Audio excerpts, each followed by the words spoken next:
சிவ சிவ சிவ சிவ சிவாய் நம்ம பிரேமா அம்மா அடியனுக்கு உத்தரவு வழங்கலாம். நமச்சிவாய். அம்மா பிரேமா அம்மா நமச்சிவாய் நமச்சிவாய். அடியார்கள் சாருமதி அம்மா அம்மா கோவில் இருக்காங்க. சாருமதி அம்மா கூட உத்தரவு வழங்க. சுவாமி சுவாமி உத்தரவு. ஐயா திருச்சிற்றம்பலங்க ஐயா. தென்னாடுடைய சிவனே போற்றி, எந்நாட்டவர்க்கும் இறைவா போற்றி. திருச்சிற்றம்பலம். ஐயா நால்வர் துதி பாடி ஆரம்பிக்கலாங்க ஐயா.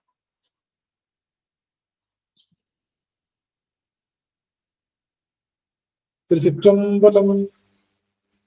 புள்ளியற்கோங்கு பொழித்த புகழியற்கோன் கடல் போற்றி, ஆதிமிசை கல்மிதப்பில் அணைந்த பிரான் அடி போற்றி, வாலி திருநாவலும் வன் தொண்டர் பதம் போற்றி, ஊழிமணி திருவாதிருத்தாள் போற்றி, ஊழிமணி திருவாதூரர் திருத்தாள் போற்றி. ஆடல் வல்லான் சொக்கநாதருடைய திருவருள், அங்கற்கண்ணி மீனாட்சியுடைய திருவருள், மாணிக்க வாசலுடைய குருவருளும் ஒன்றாக சேர்த்து இந்த திருவாசக சிந்தனை அமர்வு என்ற நிலைக்களத்தை நமக்கு பரிசாக தந்திருக்கின்றது. அப்பேற்பட்ட குருவருளையும் திருவருளையும் அடியேன் மனம் மொழி மெய்களினாலே வழிபாடு செய்கின்றேன். மேலும் இங்கு குழுமி இருக்கக்கூடிய அத்துணை அடியார் பெருமக்களுடைய திருவடி தாமரைகளையும் அடியேன் சென்னிமேல் சூட்டி மகிழ்கின்றேன். திருச்சிற்றம்பலம். சிவாய நம சிவாய. சொக்கநாதர் என்பான்.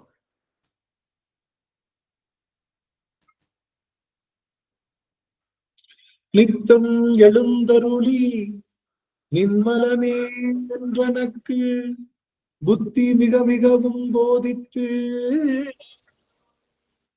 சித்தமயல் போக்குவாய் இன்ப சுக பூரணத்தில் இரண்டரவே ஆக்குவாய் சொக்கநாதா.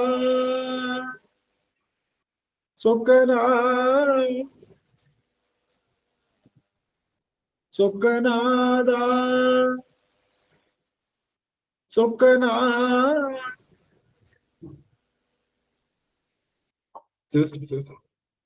ஆடல் வல்லான் சொக்கநாதருடைய பெரும் கருணையினாலே நாம் திருச்சாளல் என்ற பதிகத்தை தொடர்ந்து சிந்தித்து வருகின்றோம்.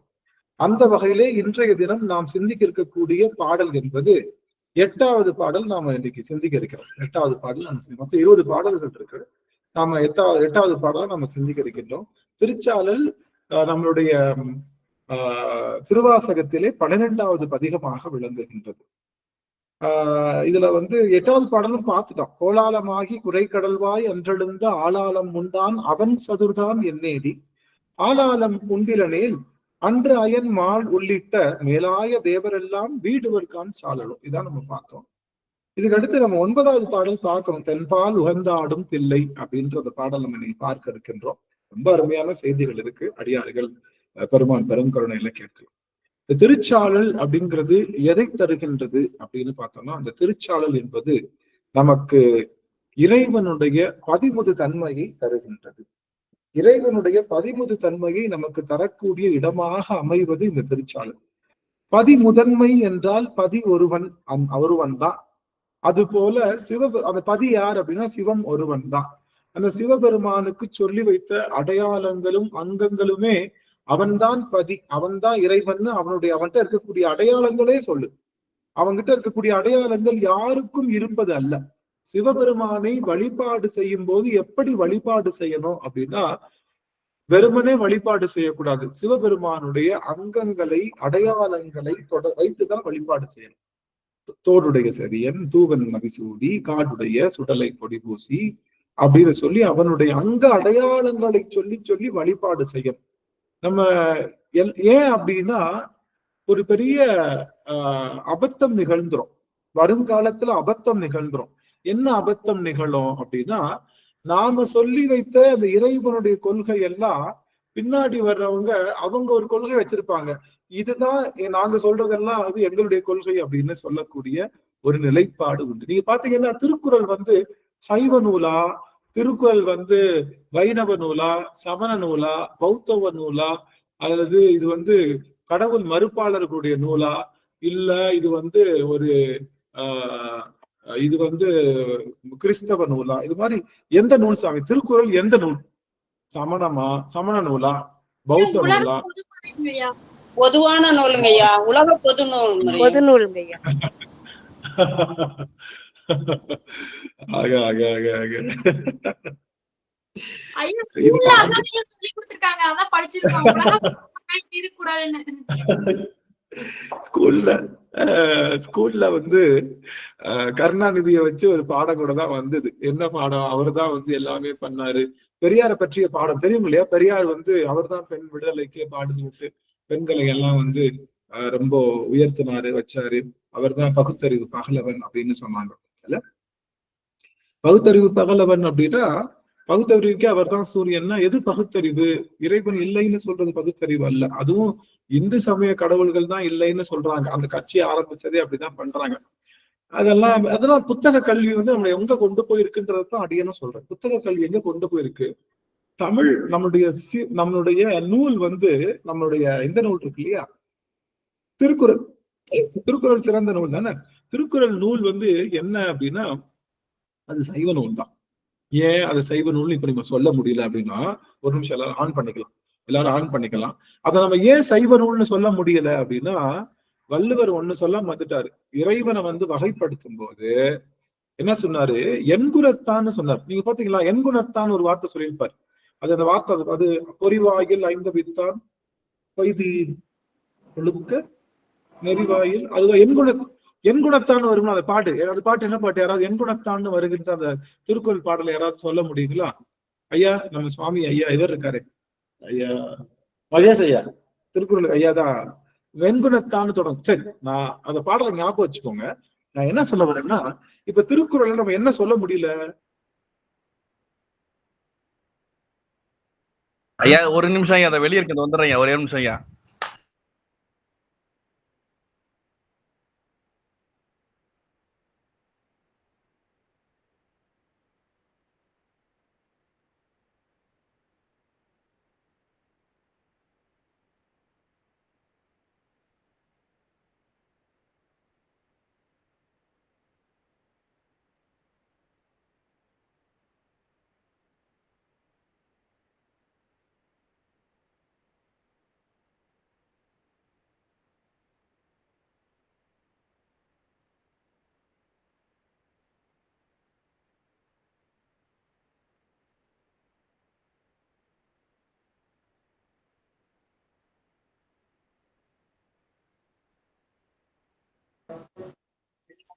சிற்றம்பலம் சிவாயனம்மா. சுவாமி அடியன் பேசுறது கேக்குதுங்களா?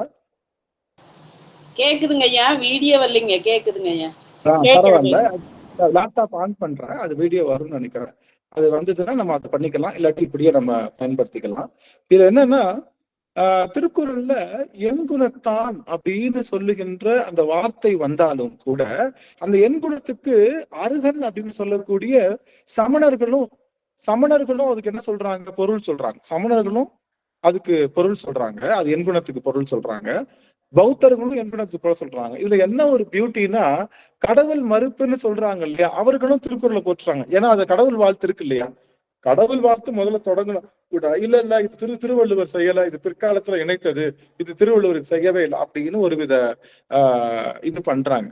நான் என்ன சொல்ல வரேன் அப்படின்னா, இப்படி ஏன் அது வந்து இப்போ வந்து சொந்தம் கொண்டாட முடியல அப்படின்னா, அதுல சடாமுடியோ அல்லது இறைவனுடைய அந்த தனியாக இருக்கக்கூடிய பெருமானுக்கு தனியாக இருக்கக்கூடிய அந்த அந்த அந்த சிறப்பு இலக்கணங்களை வந்து திருவள்ளுவர் சொல்லாம விடுத்ததுனாலதான் இப்ப அது எந்த நூல்னு யாருக்குமே சொல்ல முடியல.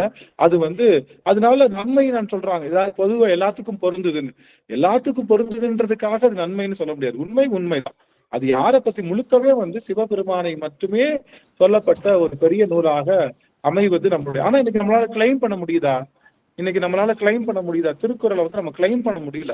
இது வந்து நம்மளுடைய சைவ நூல்னு கிளைம் பண்ண முடியல. காரணம் என்னன்னா, பொதுவா சொல்லிட்டு போயிட்டாங்க. அது போல நாம சொல்லுகின்ற அந்த கருத்துக்கள் சிறப்பா இருந்ததுன்னா வருகின்ற சந்ததிகள் பொதுவா சொல்றதுனால இதுவும் எங்களுடைய பொருள் தான், இதுவும் நாங்க வச்சிருக்கிறதுதான் அப்படின்னு சொல்லி அதை வந்து என்ன பண்ணிடுவாங்க, மடைமாற்றம் செய்துவாங்கன்றதுக்காகத்தான் இறைவனை வழிபாடு செய்யும் போது சிவபெருமானுக்கே உரிய தனித்துவமான அவனுடைய சொரூப லட்சணங்களை சொல்லி சொல்லி அவனை எவ்வளவு தெரியுமா மியூட் பண்ணிக்கலாம். சுவாமி கரம் வைத்திருக்கீங்க, ஏதாவது கேள்வி கேட்கணுமா நீங்க?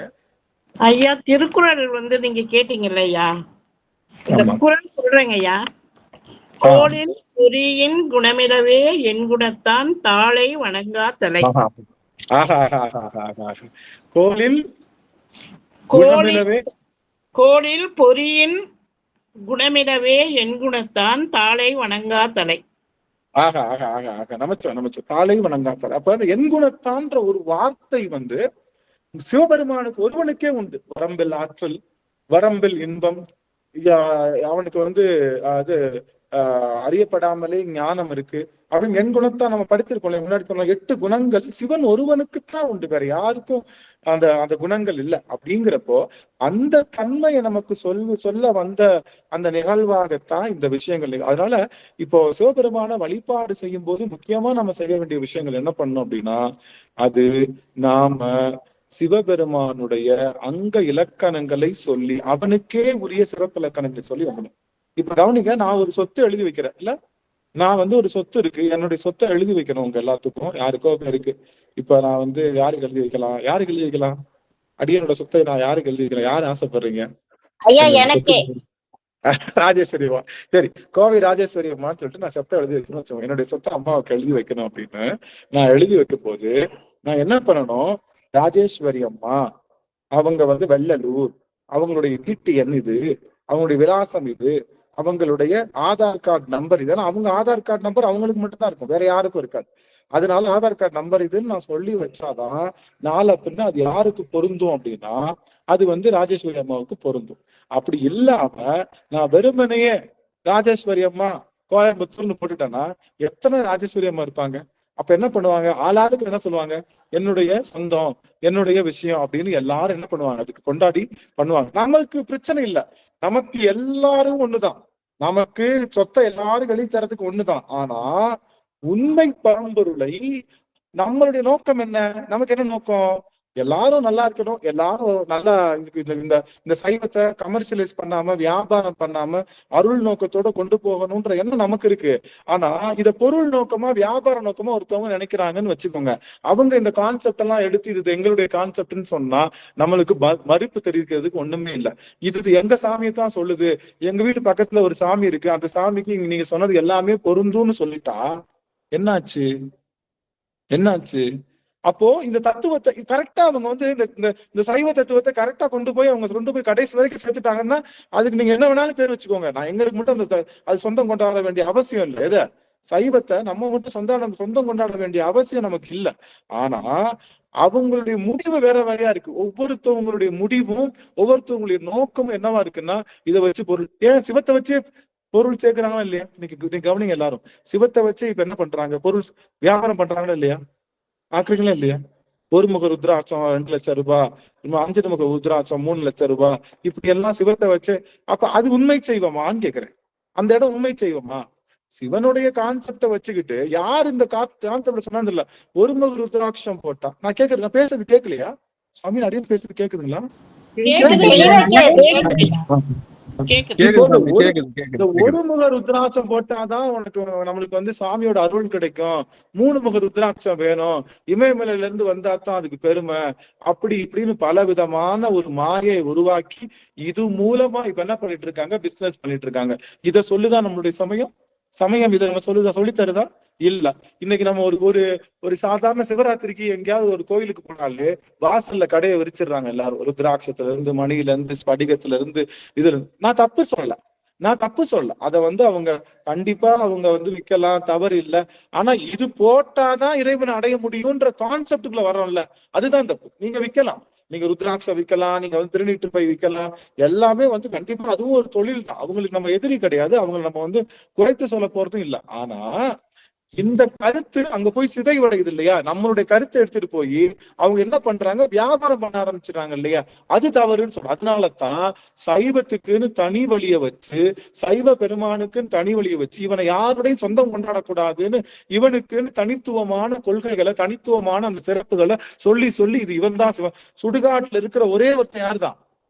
சுடுகாட்டை தன்னுடைய கோவிலாக கொண்ட ஒரே ஒருவன் சிவபெருமான் தான். நீங்க வேற எந்த சாமிக்கு அது இல்ல. எங்க சாமி சுடுகாட்டுல இருக்குன்னு யாருனாலையும் சொல்ல முடியாது. எங்க சாமியும் பாதி உடல்ல பெண்ணு வச்சிருக்குன்னு யாருனாலையும் சொல்ல முடியாது. எங்க சாமியும் கோவணம் மட்டும்தான் அணிஞ்சிருக்குன்னு யாருனாலையும் சொல்ல முடியாது. எங்க சாமி திருநீற்றை மட்டும்தான் பூசி இருக்கு அப்படின்னு யாருனாலையும் சொல்ல முடியாது.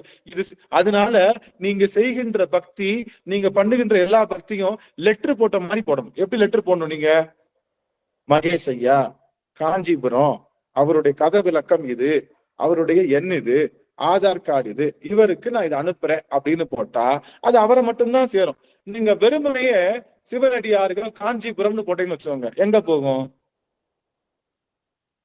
எங்க போகும்? எங்கேயோ போகும், எங்கிட்டும் போகாது. சரி, அதை விடுங்க. அது நல்ல பொருளா இருந்தா வாங்குறதுக்கு 1000 பேர் இருப்பாங்க.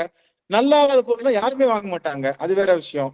இது என்னன்னா, இப்ப நான் மகேஷ் ஐயான்னு போடாம சிவனடியார்கள் காஞ்சிபுரம் போடாம சிவனடியார்கள் தமிழ்நாடுன்னு போடுறேன், எங்க போகும்? சரி, சிவனடியார்கள் திரும்பி வந்துடும். என்னையா போட்டு சிவனடியார்கள் நான் வந்து இது தமிழ்நாடுன்னு போற கூட இந்தியான்னு போடுறேன், எங்க போகும்? சிவனடியார்கள் உலகம்னு போடுறேன். அப்போ நம்ம என்ன பண்ணணும்? ஸ்பெசிபிக்கா சொல்லணும். நம்மளுடைய விஷயத்த ஸ்பெசிபிக்கா நம்ம பொதுமுறையா சொல்றதுனால என்ன நடந்துச்சு அப்படின்னா, நீங்க வச்சிருக்கிறது எல்லாமே இப்ப கூட வந்ததா இல்லையா? இப்ப கூட ஒரு சின்ன முக்கியமான விஷயம் வந்திருக்கு. என்ன, நம்மளுடைய கோவில்கள்லாம் அறநிலையெல்லாம் வந்து எதுக்கு இருக்கலாம்? கவர்மெண்ட் கிட்ட இருக்கலாம். அப்படி இருக்கிறப்ப எல்லாரும் ஆகா ஓகே சூப்பர் சூப்பர்னாங்க. இதுவே வேற சமயத்தினுடைய அறநிலைத்துறை வந்து கவர்மெண்ட் இருக்குன்னா அது எப்படி முடியும் அப்படின்றாங்க. புரியுதுங்களா? அப்ப அவங்களுடைய எண்ணம் என்னன்னா, நாட்டுக்கு பணம் கொடுக்க கூடாதுன்ற எண்ணம். நாட்டுக்கு பணம் கொடுக்க கூடாதுன்ற எண்ணம் அவங்களுக்கு இருக்குன்றப்போ அவங்க என்ன பண்றாங்க, அப்ப அதை எப்படி நீங்க பொது உடைமையாக்கலாம்? அதே சமயத்துல இந்த இந்து சமய விஷயங்கள் பொது உடைமையா இருக்கிறப்போ அதை என்ன பண்றாங்க, கொண்டாடுறாங்க. அது மாதிரி அதாவது அப்படி நல்லதுங்க, இப்படிதாங்க பண்ணணும், அப்படிதான் பண்ணணும். அப்ப என்ன சொல்ல வரும்? அவங்களுடைய நோக்கம் என்னவா இருக்குன்னா, நமக்கு மற்றைய சமயத்துல உள்ள கடவுளர்களுக்கும் நம்முடைய சிவபெருமான் தான் அருள் செய்யறாரு, தப்பே இல்லை. இப்போ ஒண்ணுமே இல்லை, திருமாலும் சிவமும் ஒன்னா வேற இல்லையா? திருமாலும் சிவமும் ஒன்னா வேற இல்லையா? ஒன்னா வேறயா? வேறு வேறுங்கய்யா. ஐயா சிவனுடைய வந்து நம்ம கும்பிடுற கடவுள், பெருமாள்ன்றது வந்து நம்மளுடைய அடியார். அதாவது என்னன்னா முதல் அடியார் அவர் தான். சரி, அதாவது சரி, அடியார்களும் சிவமும் வேற வேறையா? வேற வேற இல்லையா? வேற இல்லைங்கய்யா. அப்போ முதல் அடியார் வந்து திருமால்ன்றப்போ திருமாலும் சிவமும் வேற வேறையா? ஒன்னா? வேறுதாங்கய்யா. நல்லா கவனிக்கணும். இல்ல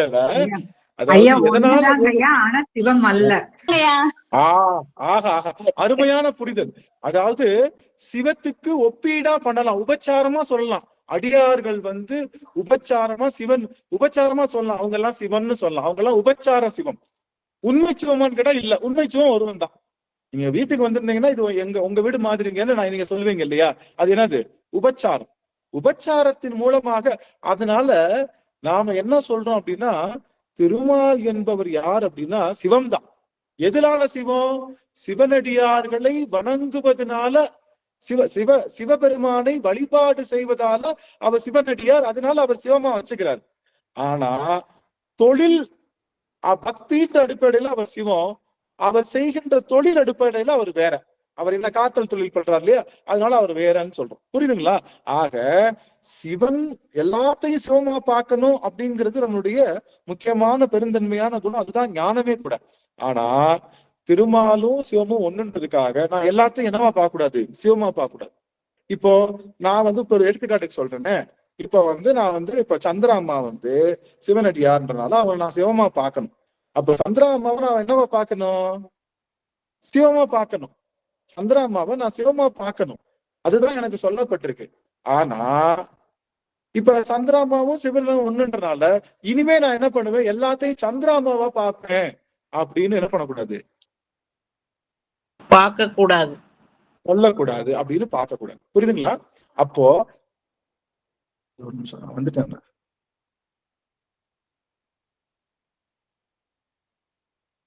சுவாமி சுவாமி அடியன் பேசுறது கேக்குதுங்களா? இப்ப நான் வீடியோ தெரியுதுங்களா? நீங்க கேக்குதுங்க ஐயா, வீடியோ தெரியுதுங்க ஐயா. தெரியுதுங்க ஐயா. இப்ப என்னன்னா, இப்ப நல்லா கவனிங்க, நாம எல்லாத்தையும் சிவனா பார்க்கலாம், நாம எல்லாத்தையும் சிவனா பார்க்கலாம். ஆனா இப்போ நானும் சிவமும் ஒண்ணுன்னு சொன்னா இதுல எனக்குள்ள சிவம் இருக்காரு, நான் சிவனடியாருன்னு வச்சுட்டு சிவனா பார்க்கலாம். அதுக்காக நானும் சிவமும் ஒண்ணுன்றதுக்காக இனிமே என்ன பண்ணலாம், எல்லாரும் ஆனந்த பார்க்கலாம். ஏன்னா ஆனந்த சிவமும் ஒண்ணுதானே, எல்லா சிவமா பாருங்கன்னு சொன்னீங்க. ஆனந்த சிவமும் ஏன்னா எல்லாரையும் ஆனந்த பார்க்கணும், அது அபத்தம், மகா அபத்தம். புரியுதுங்களா? மற்ற சமயங்கள் என்ன பண்ணுதுன்னா எல்லாத்தையும் சிவமா பார்க்கல. ஃபார் எக்ஸாம்பிள், அவங்க சமயத்தோட கடவுள் ஒருத்தரா இருந்தா அவரா எல்லாத்தையும் பார்க்கணும். புரியுதுங்களா? நாம என்ன பண்ணுவோம், எல்லாத்தையும் சிவமா பார்ப்போம். நமக்கு அவங்களுக்கு வித்தியாசம் புரிஞ்சுக்கிச்சுங்களா? நமக்கு அவங்களுக்கு வித்தியாசம் புரிஞ்சுங்களா?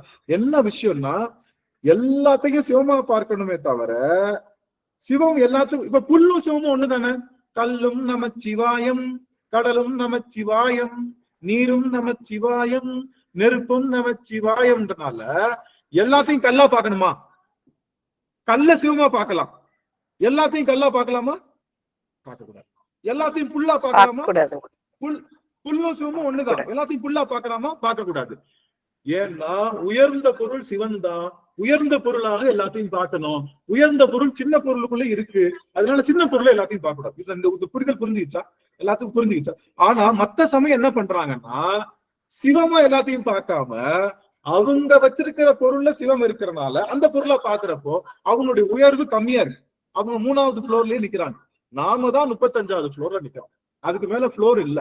ஏன்னா நமக்கு ஒப்பீடா இருக்கக்கூடிய சிவபெருமானத்தான் எல்லாரும் மூலையும், அதனால எல்லாத்தையும் சிவமா பாவிக்கணும் அப்படிங்கிறது தான் நம்மளுக்கு சொல்லப்பட்டிருக்கு. அதுதான் ஞானமும் கூட. ஆனா அப்படி சொல்லிட்டீங்களா சாமி, அதனால இனிமே நான் என்ன பண்றேன், நான் இனிமே சாய்பாபா கோயில் இல்ல, ராகவேந்தர் கோயில், ராகவேந்தரும் சிவன் தானே, அதனால அங்க போய் நான் அவரை போய் சிவமா பார்க்கிறேன், இனிமே நான் அப்படிதான் வழிபாடு செய்ய போறேன்னு போனா அது தவறு. புரியுதுங்களா? எல்லாத்தையும் சிவமா பார்க்கணுங்கிறது உண்மை. அதுக்காக ரிவர்ஸ்ல பார்க்க கூடாது, ஒன்வேதான். உயர்ந்த பொருளோட தான் கம்பேர் பண்ணணும். புரியுதுங்களா? உயர்ந்த பொருளோட தான் நம்ம கம்பேர் பண்ணணுமே தவிர அதோட நம்ம ஒப்பீடு செய்யணுமே தவிர மத்த பொருளோடு வைக்க கூடாது. இதுதான் நமக்கு சொல்லப்பட்ட பெரும் செய்தி. அதுக்காக நீங்க மத்த சமயத்தை குறைச்சு பேசுறீங்க. எல்லா சமயத்துல உள்ள கடவுளரும் யாருதான்? எம்பெருமான் ஈசன் தான். எல்லா சமயத்துல உள்ள கடவுளரும் எம்பெருமான் ஈசன் தான். அவன் தான் அவங்களுக்கு கோலம் மாறி இருக்கு, அவன் விஷயம் மாறி இருக்கு. புரியுதுங்களா? ஆனா 1ஆம் கிளாஸ் டீச்சரும் ஆசிரியர் தான், 2ஆம் கிளாஸ் டீச்சரும் ஆசிரியர் தான், 3ஆம் கிளாஸ் டீச்சரும் ஆசிரியர் தான், 12ஆம் வகுப்பு டீச்சரும் ஆசிரியர் தான், கல்லூரி இளங்கலை முதுகலை அந்த அவங்களும் ஆசிரியர் தான். அதுக்கு எல்லாத்துக்கும் மேல பொறியியல் அந்த இது முனைவர் சொல்லித்தராங்க இல்லையா, அதுதான் முடிந்த முடிவு. முனைவருக்கு மேல படிப்பு இல்லை. அந்த முனைவர் சொல்லித்தரவும் ஆசிரியர் தான். நாம என்ன சொல்றோம், இந்த முனைவர் ஆசிரியரை தான் நம்ம பிடிச்சுக்கிறோம்.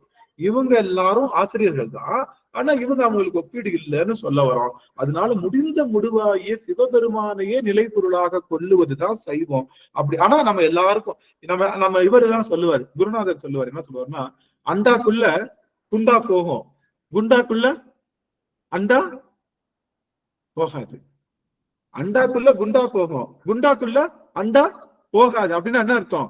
சிவம் என்ற சைவத்துக்குள்ள எல்லா சமயமும் அடக்கம், ஆனா எந்த சமயத்துக்குள்ளயும் சிவம் அடக்கம் இல்லை, சைவ சமயம் அடக்கம் இல்லை. அண்டான்னு பெரிய அண்டால நம்ம எல்லா பாத்திரத்தையும் உள்ள வச்சு அமைக்கிடலாம். ஆனா சின்ன குண்டாக்குள்ள எங்க அப்பன் சிவபெருமான் போக மாட்டான். இதுதான் நம்மளுடைய வாரியார் சுவாமிகள் எளிமையா சொல்ற விஷயம். அண்டாக்குள்ள குண்டா போகும், குண்டாக்குள்ள அண்டா போகாது.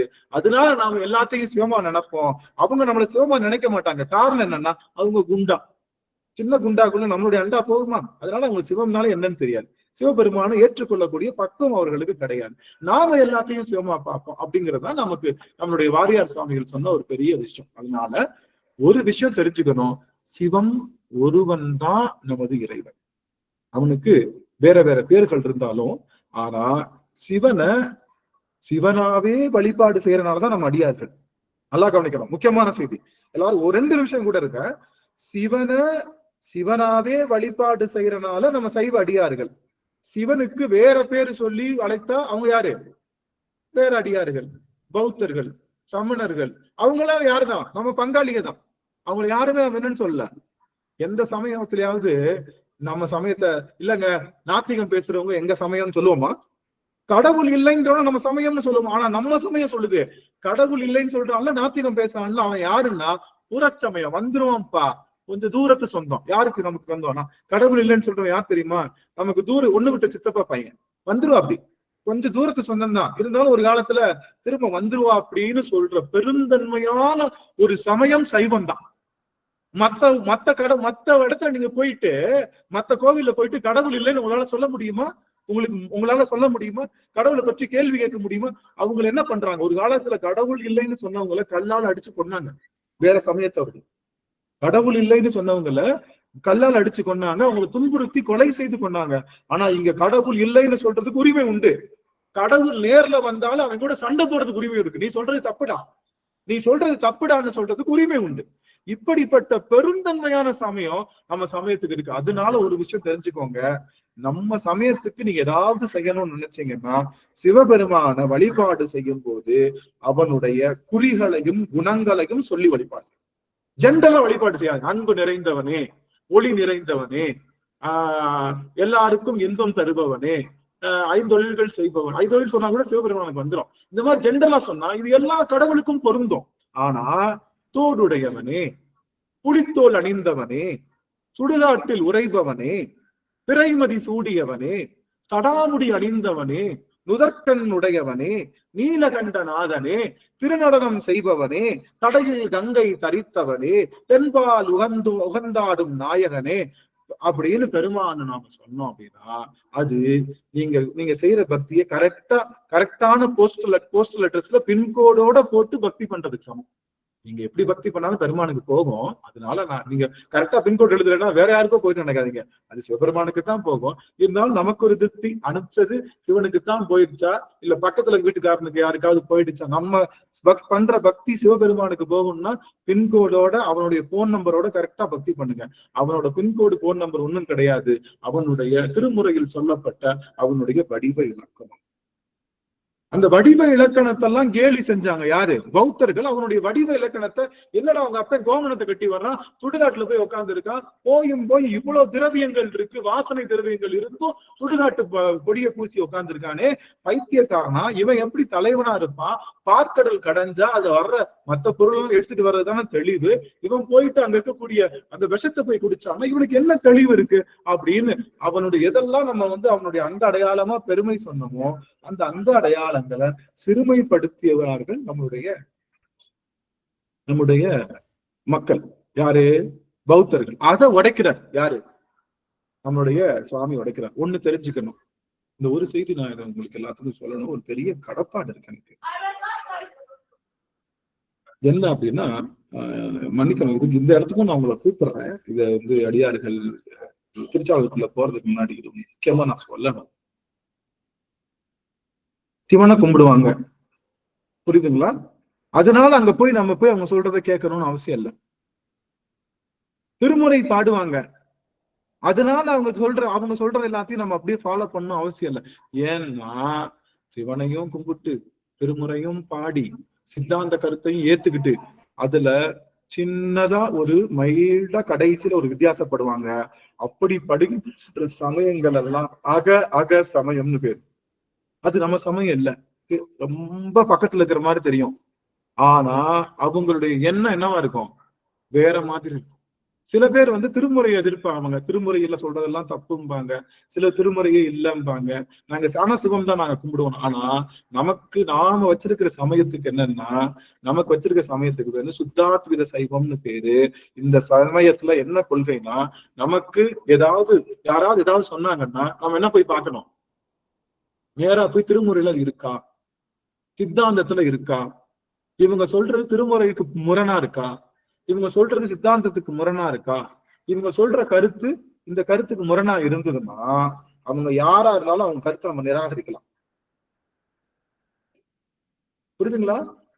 திருமுறைக்கோ சித்தாந்தத்துக்கோ சமய புறவர்களுக்கோ புறம்பா ஏதாவது கருத்து வருது, ஆனா அவங்க சிவனடியார்கள் சிவனை கும்பிடுறாங்கன்ற ஒரு காரணத்துக்காக நாம அவங்க சிவனடியார்கள் தானே, அவங்க சொல்றதை நம்ம ஏத்துக்கணும் இல்ல. அவங்க திருமுறைக்கு புறம்பாவோ சித்தாந்தத்துக்கு புறம்பாவோ இல்ல நால்வர் பெருமக்களுடைய வழிமுறைக்கு புறம்பாவோ அவர்கள் ஏதாவது சொன்னாங்கன்னா அந்த கருத்தை ஏத்துக்க. ஏன்னா நம்ம நம்ம ஒரே பங்காளியிலே 7 பேர் இருக்கோம். ஒரே பங்காளி எத்தனை பேர் இருக்கோம்? 7 பேர் இருக்கோம். ஒரு சொத்தை பங்கு போடுறதுல 7 பேர் இருக்கோம். அவங்க எல்லாம் யார் அப்படின்னா அவங்க நேரடியாக வந்த பங்காளி இல்ல, அவங்க மறைமுகமாக அவங்களுக்கு எந்த உரிமையே கிடையாது. இந்த இடத்துல உரிமையே கிடையாது, சும்மா உரிமைக்காக நடிக்கிறாங்க. அவங்கள சித்தாந்தின்னு நம்ம சொல்ல மாட்டோம். அவர்களும் சைவர்கள் தான். காஷ்மீர சைவம் இருக்குல்ல, அது வேற சைவம். பாடான்வாத சைவம்னு ஒரு சைவம், சிவ சமவாத சைவம்னு ஒரு சைவம், சிவ ஐக்கிய சைவம்னு ஒரு சைவம், சுத்தாத்வித சைவம்னு ஒரு சைவம். நாம இருக்கிறது சுத்தாத்வித சைவம். மித்த எல்லாமே சைவமா இருந்தாலும் அந்த கருத்துல இருந்து நாம பெருசா முறைப்போம். சித்தர்கள்லாம் சிவனை தான் வழிபட்டாங்க, நாம சித்தர்களை வழிபாட்டு நம்ம சித்தர்கள் கூட்டு குரூப்புக்கு போகணுமான்னு கேட்டா போக கூடாது. சித்தர்கள் சிவபெருமான தான் வழிபாடு. சித்தர்களுடைய நீங்க ஒண்ணு தெரியுமா உங்களுக்கு? ஒரு செய்தி சொல்றேன், கவனிங்க எல்லாரும். நாம பாக்குற எல்லா திருக்கோயிலும் சித்தர்களுடைய ஜீவ சமாதி தான். நாம பாக்குற எல்லா கோவிலும் சித்தர்களுடைய ஜீவ சமாதி தான். நல்லா கவனிங்க. தில்லை எந்த சித்தருடைய ஜீவ சமாதி?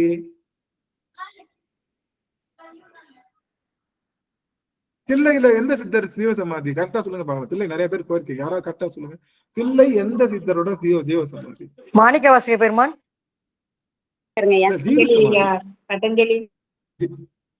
ஜீவ சமாதி. வியாக்கிரபாரதன். சரி, க்ளூ தரவா? சுவாமி பேர்லயே இருக்கு.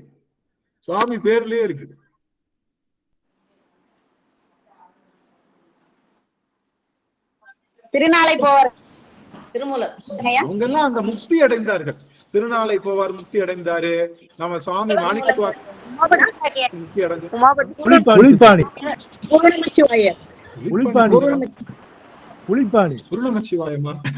சரி, நடராஜர் பெருமாள் எப்படி சித்தராவார் சுவாமி? சரி, ஓகே, நல்லது. இப்ப நான் சொல்லலாமா? ஆன்சர் சொல்லிடலாமா? திருமூலருடைய அதனால திருமூலட்டநாதர்னு பேர் நம்ம சுவாமிக்கு பேரு. திருமூலட்டநாதர்னு பேர் தெரியும்ல. தில்லையில இருக்கிற சுவாமிக்கு பேர் என்னது? என்ன பேரு?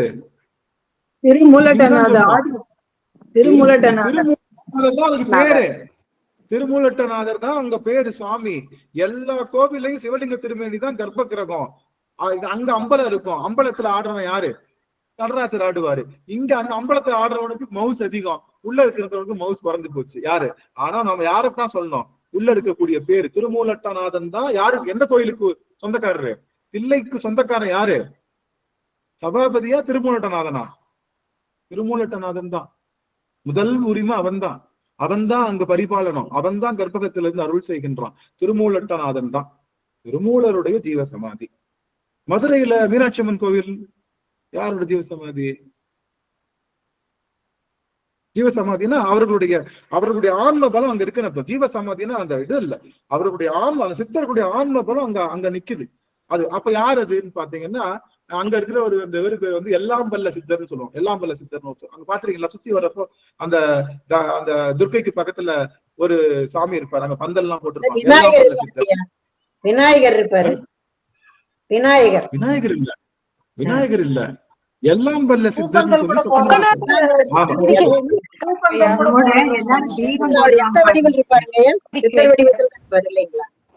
இல்ல, அவர் பார்க்கவே ஒரு தண்டம் வச்சுட்டு இதெல்லாம் வல்ல சித்தர்னு அங்க ஒரு சித்தர் இருக்காரு. அவர் தான் அங்க இடம்.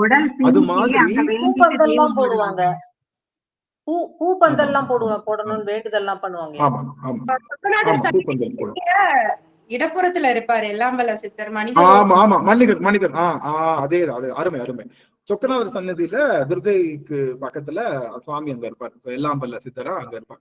நான் என்ன சொல்ல வேண்டாம், எல்லா கோவில்கள்லயும் ஒரு சித்தருடைய ஜீவம் அதுக்குள்ள ஒரு ஆன்மமா உடைஞ்சிருக்கு. அவர்கள் அங்க இருப்பாங்க. ஆனாலும் நாம் என்ன பண்ணுவோம்? சித்தர்கள் வழிபாட்டுக்குரியவர்கள் தான், சித்தர்கள் வணங்குதலுக்குரியவர்கள் தான், சித்தர்கள் போற்றுதலுக்குரியவர்கள் தான். ஆனா சித்தர் பாதையில நம்ம போக மாட்டோம். பாதி பேர் என்ன செய்வாங்கன்னா, சிவனடியார்கள் எங்களுக்கு சித்தர் தான் முடித்த முடிவுன்னு உட்காந்துருவாங்க. அப்படி சிவனடியார்கள் இருக்கு பாத்துருக்கீங்களா? நாங்க வந்து சித்தர்கள் கோவிலுக்கு போவோம், சித்தர்கள் தான் எங்களுக்கு முடித்த முடிவு, சித்தர்கள் தான் எங்களுக்கு எல்லாமே, நாங்க அது மேல தாண்டி போக மாட்டோம்னு சொல்லிட்டு போய் நிப்பாங்க இல்லையா? அந்த பாதையிலையும் நம்ம போக கூடாது.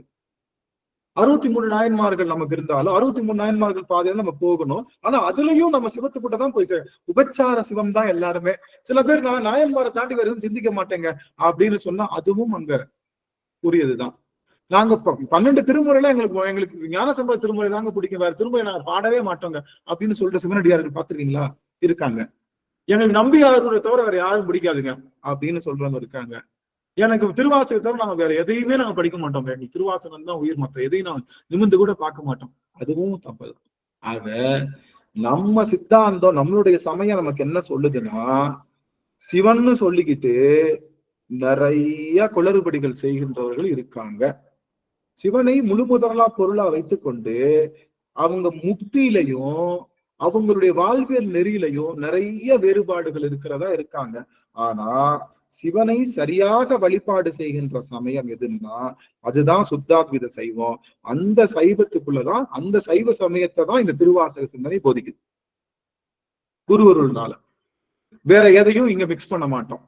ஆனா நிறைய இருக்கும், டூப்ளிகேட் இருக்கு. என்னென்ன டூப்ளிகேட்? சைவம் மாதிரியே இருக்கும், ஆனா என்ன இருக்காது, 916 இல்லாம கேடியமா இருக்கும். அது அதுவும் தங்கம் தான், ஆனா அன்னைக்கு மார்க்கெட் ரேட்டுக்கு அது போகாது. அதுல என்ன இருக்கு? மச்சம் குறைவு. மச்சம் குறைவு அது என்ன சொல்லுவாங்க? அதுல நம்ம சக்கரமுறையில ஒண்ணு சொல்லுவோமே, அது என்ன சொல்லுவோம்? அது என்ன சொல்லுவாங்க? தங்கத்துக்கு அந்த இது குறைவா இருக்கும்ல, மச்சம் குறைவ சொல்லுவாங்கல்ல நம்ம ஐயா. வாசி வாசி வாசி வாசி வாசி ஆக வாசி, அந்த வாசி ஒரே தங்கம் தான், வாசி வேற வேறையா இருக்கும். வாசினா அதுல இருக்கிற மச்சம், அத கலந்த அந்த செம்புடைய தன்மை வேற வேறையா இருக்கும். அதனால அது மாதிரி போகாம நல்லா கவனிச்சுக்கோங்க. சிவத்தை வணங்குறாங்க, சிவத்தை சொல்லித்தராங்கன்றதுக்காக எல்லா இடத்துக்கும் போயிடாதீங்க. அவங்க ஏதாவது கருத்து சொன்னா அந்த கருத்துல இந்த திருமுறைக்கோ சித்தாந்தத்துக்கோ நால்வருடைய பாதைக்கோ முரண்பாடு இருக்கான்னு செக் பண்ணிட்டு அதுக்கப்புறம் நீங்க தொடருங்க அப்படிங்கிறது அடியன். அது நான் சொன்னாலும் சரி, அடியன் சொன்னாலும் சரி, சித்தாந்தத்துக்கோ திருமுறைக்கோ நால்வர் பெருமக்களுக்கோ அவங்களுடைய வாழ்வியலுக்கோ நம்ம தொடர் அது எதிர்ப்பதமா ஏதாவது சொன்னா அது அடியனே சொன்னாலும் நீங்க அதை ஏத்துக்க கூடாது. அந்த வார்த்தையை புறம் தள்ளணுமே தவிர, நாம பின்பற்றக்கூடிய சமயம் என்பது நமக்கு எது பிரமாணம் அப்படின்னா 12 திருமுறையும் 14 மேற்கண்ட சாத்திரங்களும் பிளஸ் நம்மளுடைய நால்வர் பெருமக்களுடைய அந்த திருப்பாதைகளும் தான் நமக்கு பிரமாணம். அதுதான் அவங்க வாழ்வியல் நெறிதான் பிரமாணம், வேற எதுவும் நமக்கு பிரமாணம் இல்லை. மத்த பிரமாணம் கொடுக்குறாங்க. எப்ப அவங்களுக்கு தெரியுமா? நீங்க கருட புராணத்துல இப்படி சொல்லியிருக்கு. அன்னைக்கு கலாவதி அம்மா இருக்காங்களா? சாமி இருக்காங்களா? கலாவதி அம்மா தெரியல. அப்போ ஒரு நாள் அம்மா கேட்டாங்க, அந்தகன் அப்படிங்கிற வார்த்தைக்கு பிரகலாதனுடைய அந்த கதையில வரக்கூடிய ஒரு கேரக்டரா சொல்றாங்க. அந்த கேரக்டர் வழிபாடு செஞ்சு அப்படி வந்தது. ஐயா அந்தகனா நீங்க சொன்னது அப்படின்னு திருச்சாலையில நீங்க சொல்றீங்களே அந்தகன், அந்த கணா இப்பதான் நான் இதுல பாக்குறேன், நான் இது யூடியூப்ல பார்த்தேன், நான் இதுல பார்த்தேன், அதுல இந்த மாதிரி போட்டிருக்காங்க, நான் என்ன பண்றேன்? நான் சொன்னேன், சுவாமி நாம எடுக்கக்கூடிய அந்த புக் ரெஃபரன்ஸ் எதுல இருக்கணும் அப்படின்னா, நாம சைவத்துக்கு புக் ரெஃபரன்ஸ் எடுத்தா சைவ திருமுறைகள்ல தான் அது நம்ம எடுக்கோள்கள் எடுக்கணுமே தவிர வேற இடத்துல அந்த பேரை எடுக்கக்கூடாது. புரியுதுங்களா? ஆனந்தன்ற பேருக்கு அர்த்தம் எதுலதான் பார்க்கணும்? தமிழ் புக்ல தான் பார்க்கணும். அதுக்குதான் ஆனந்தம்னு அர்த்தம் இருக்கும். நீங்க இதுவே ஆன்னா கன்ஜெக்ஷன், அண்ட்னா கன்ஜெக்ஷன், அண்ட் சேர்ந்து இருக்கு, அப்படி ஒரு கன்ஜெக்ஷன் வேர்டுன்னு எது சொல்லும்? இங்கிலீஷ் சொல்லும். இங்கிலீஷ் ஆனந்துக்கு என்ன அர்த்தம் சொல்லணும்னா, ஆன் அப்படிங்கிறது ஒரு கன்ஜெக்ஷன், அண்டுன்றது ஒரு கன்ஜெக்ஷன், அதனால இது ஒரு கன்ஜெக்ஷன் வேர்டு அப்படின்னு சொல்லும். அப்ப அதுதான் அர்த்தமானு கேட்டா இல்ல. ஏன்? நம்ம பாக்குற ரெஃபரன்ஸ் தப்பு. அப்போ ரெஃபரன்ஸ் நம்ம கரெக்டா எடுத்துட்டு போறதுக்கு நம்ம திருமுறைகளை கோலிடணும் அப்படிங்கறது அடியன் எல்லாருக்கும் ஒரு உறுதித்தனமா சொல்லிக்கிறேன். சைவத்தை சொல்றாங்கன்றதுக்காக இப்போ ஒரு சில இடத்துல திருமுறைய சரி எப்படியா நாங்க தெரிஞ்சுக்கிறது?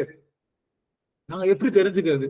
அந்த இடம் உண்மையிலேயே சைவம் சொல்லித்தராங்களா இல்ல சொல்லித்தரலையான்றத நாங்க எப்படி தெரிஞ்சுக்கிறதுன்னா, எந்த திருக்கூட்டத்துல பாரபட்சம் இல்லாம அடியவர்கள் திருவடிய தட்டால்னு விழுந்து வணங்குறாங்களோ அவர்கள் திருமுறையை 12ஆம் திருமுறையை சரியாக கற்றவர்கள் என்ற பொருள்.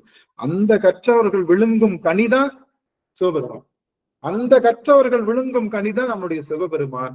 மற்றவர்களுக்கு நான் சிவபெருமான் எப்படி இருக்கான்? இவங்கெல்லாம் கற்றவர் விழுங்கும் கனி, மற்றவர்களுக்கு சிவபெருமான் எப்படி இருக்கான்?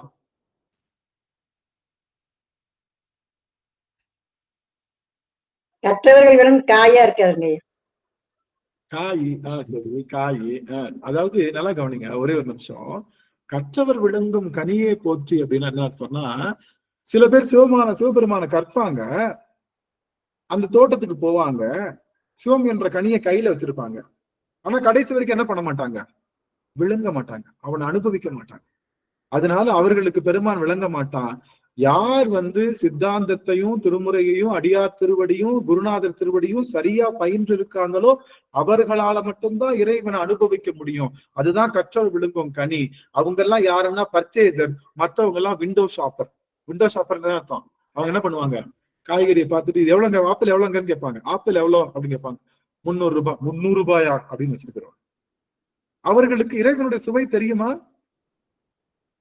நானும் மார்க்கெட்டுக்கு போனேன்னு போகலாம், ஆனா சுவை தெரியுமான்னு தெரியாது. இறைவன் கற்றவர் விழுங்கும் கனி. யாரெல்லாம் சிவபெருமான அனுபவம் செய்கின்றார்களோ அவர்களுக்கு அனுபவமாக இருக்கக்கூடியவன் சிவபெருமான். அந்த விழுங்குகின்ற கனி. இப்ப பாயிண்ட்டுக்கு வந்துடுறேன். என்ன பாயிண்ட்னா, நமக்கு பதி யாருன்னா சிவபெருமான் தான். நமக்கு பதி யாரு? நம்மளுடைய ஒரே பதி யாரு? யாருங்க சுவாமி? நம்ம அப்பா சிவபெருமான். நம்ம அப்பா சிவபெருமான். நம்ம அப்பா சிவபெருமான் தான் நம்முடைய பதி, அதுல மாற்றம் இல்லை. ஆனா சிவபெருமான்னு சொல்லிக்கிட்டு வேற வேற வடிவங்கள்லாம் இப்ப கொடுக்குறாங்க. நீங்க இப்ப ஏஐ ஜென்ரேட் பண்ண இதுல பாக்குறீங்களா? ஏஐல ஜென்ரேட் பண்றாங்கல்ல சிவபெருமான பாத்தீங்கன்னா அவன் நெத்திக்கண் வேற மாதிரி இருக்கு, சூளமே மாறிடுது. பாத்துருக்கீங்கல்ல, சூளமே மாறிடுது. முருகனுடைய சூளம் நம்ம கையில வச்சிருக்கிற வேல் நடந்து வர மாதிரி எல்லாம் போட்டிருக்காங்க. இல்ல நடத்துல வரலாம், அது தப்புல. கொண்டி மாதிரி வேல் பாத்தீங்கன்னா, ஏன்னா ஆர்டிபிஷியல் இன்டெலிஜென்ஸ்க்கு தெரியாது. என்ன தெரியாது? அவனுடைய தத்துவம் தெரியுமா? சூளத்தை பத்தி தெரியுமா? அதுக்கு சடாமுடியை பத்தி தெரியுமா?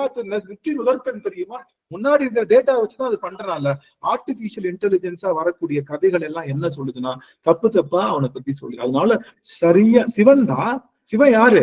முதற்கண்ணுடைய. சிவன் யாரு? ஒரு பாதி பெண்ணை வைத்திருக்கவன். சிவன் யாரு? சுடலை பொடி பூசவன், சுடுகாட்டை உறைவிடமாக கொண்டவன், கோவணத்தை ஆடையாக கொண்டவன், திருநடனம் புரிகின்றவன், பைந்தொழில்களை செய்கின்றவன் சொல்லி அவனை சரியா பிடிக்க கட்டுத்தர இடம் தான் இந்த திருச்சாலை.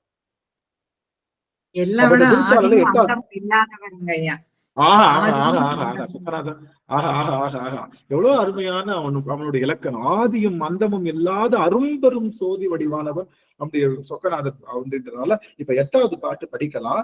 என்ன பாட்டு அப்படின்னா, தென்பால் உகந்தாடும் தெல்லை சிற்றம்பலவன். படிக்கலாமா?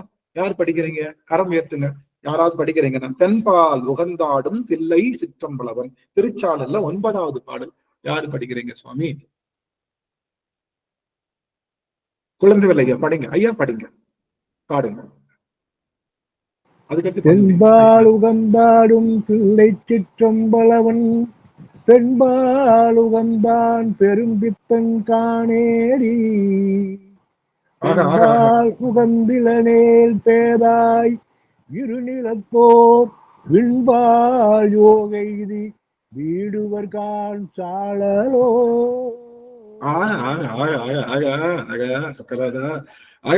ஐயா அஷ்டகாசம் பண்ணிட்டீங்க. போங்க சுவாமி, அருமை அருமை சுவாமி. சாந்தி ஆறுமுகம் நமக்கு வாய்ப்பு கொடுக்கலாம் சுவாமி. அம்மா திருச்சிற்றம்பலம். அம்மா வீடியோ ஆன் பண்ணி பாடுங்க சுவாமி, வீடியோ ஆன் பண்ணி பாடுங்க. திருச்சிற்றம்பலம். தென்பால் உகந்தாடும் தில்லை சிற்றம்பலவன், பெண்பால் உகந்தான் பெரும் பித்தன் காணேடி, பெண்பால் உகந்திலனேல் பேதாயிரு நிலத்தோர் விண்பால் யோகைதி வீடுவர் கான் சாழலோ, விண்பால் யோகைதி வீடுவர்கான் சாழலோ சாழலோ சாழலோ சாழலோ சாழலோ. நன்றி ஐயா. அருமை சுவாமி. எல்லாரும் நம்ம அடியார்கள் எல்லாம் சரம் வைத்திருக்காங்க. இருந்தாலும் புதிதா வந்த அடியார் ராதாமணி அம்மாவுக்கு வாய்ப்பு கொடுக்கலாம். அம்மா வாய்ப்பு இருந்தா பாடலாம். ராதாமணி அம்மா சுவாமி பாடுங்க. ஐயா எதுங்க ஐயா? தென்பாலுங்களாங்க ஐயா? ஆமா ஆமா சுவாமி.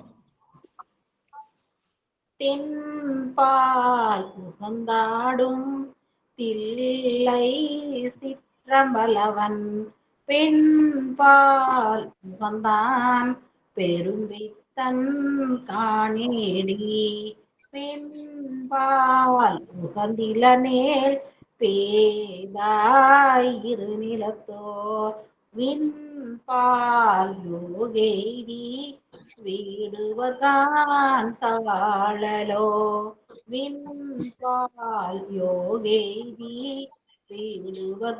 வீடுவர்கான் சாழலோ சாழலோ சாழலோ சாழலோ சாழலோ.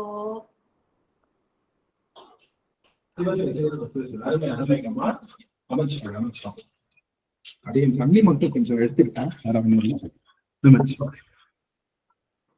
எவ்வளவு அருமையான இந்த பாடல் ஒண்ணு போதும் நம்மளுடைய சமயத்தை அப்படியே சிறப்பா சொல்றதுக்கு. சாமி யமுனா வந்திருக்காங்க, அவங்களோட பாட சொல்லுங்க சாமி. அம்மா யமுனா வந்துட்டாங்க. அம்மா சுவாமி அம்மா அம்மா அம்மா அம்மா பாடுங்க. அம்மா யமுனா அம்மா அம்மா வாருங்கள் சுவாமி வாருங்கள். அம்மா யமுனா அம்மா பாடலாம். அம்மா இருக்காங்களா? சிவாய நமங்கய்யா. அனைத்து அடியார் பெருமக்களும் திருவடி வணங்கிறேன். குருநாதர் மலரடிகள் போற்றி போற்றி. வீடியோ ஆன் பண்ணி பாடலாம் சுவாமி. சிவ சிவா ஐயா, நான் அன்யூனிஃபார்ம்ல இருக்கேன். ஒன்னும் பிரச்சனை இல்லை. பாடுங்க பாடுங்க. ஒன்னும் பாடுங்க சுவாமி. பாலுகந்தாடும் தில்லை சிற்றம்பலவன் பாலுகந்தான் பெரும்பித்தன் காணேடி பெண் பாலுகந்திலனே பேதாயிரு நிலத்தோர் விண் பால் யோகிதி வீடுவர்கான் சாழலோ சாழலோ சாழலோ சாழலோ சாழலோ சாழலோ சாழலோ சாழலோ சாழலோ.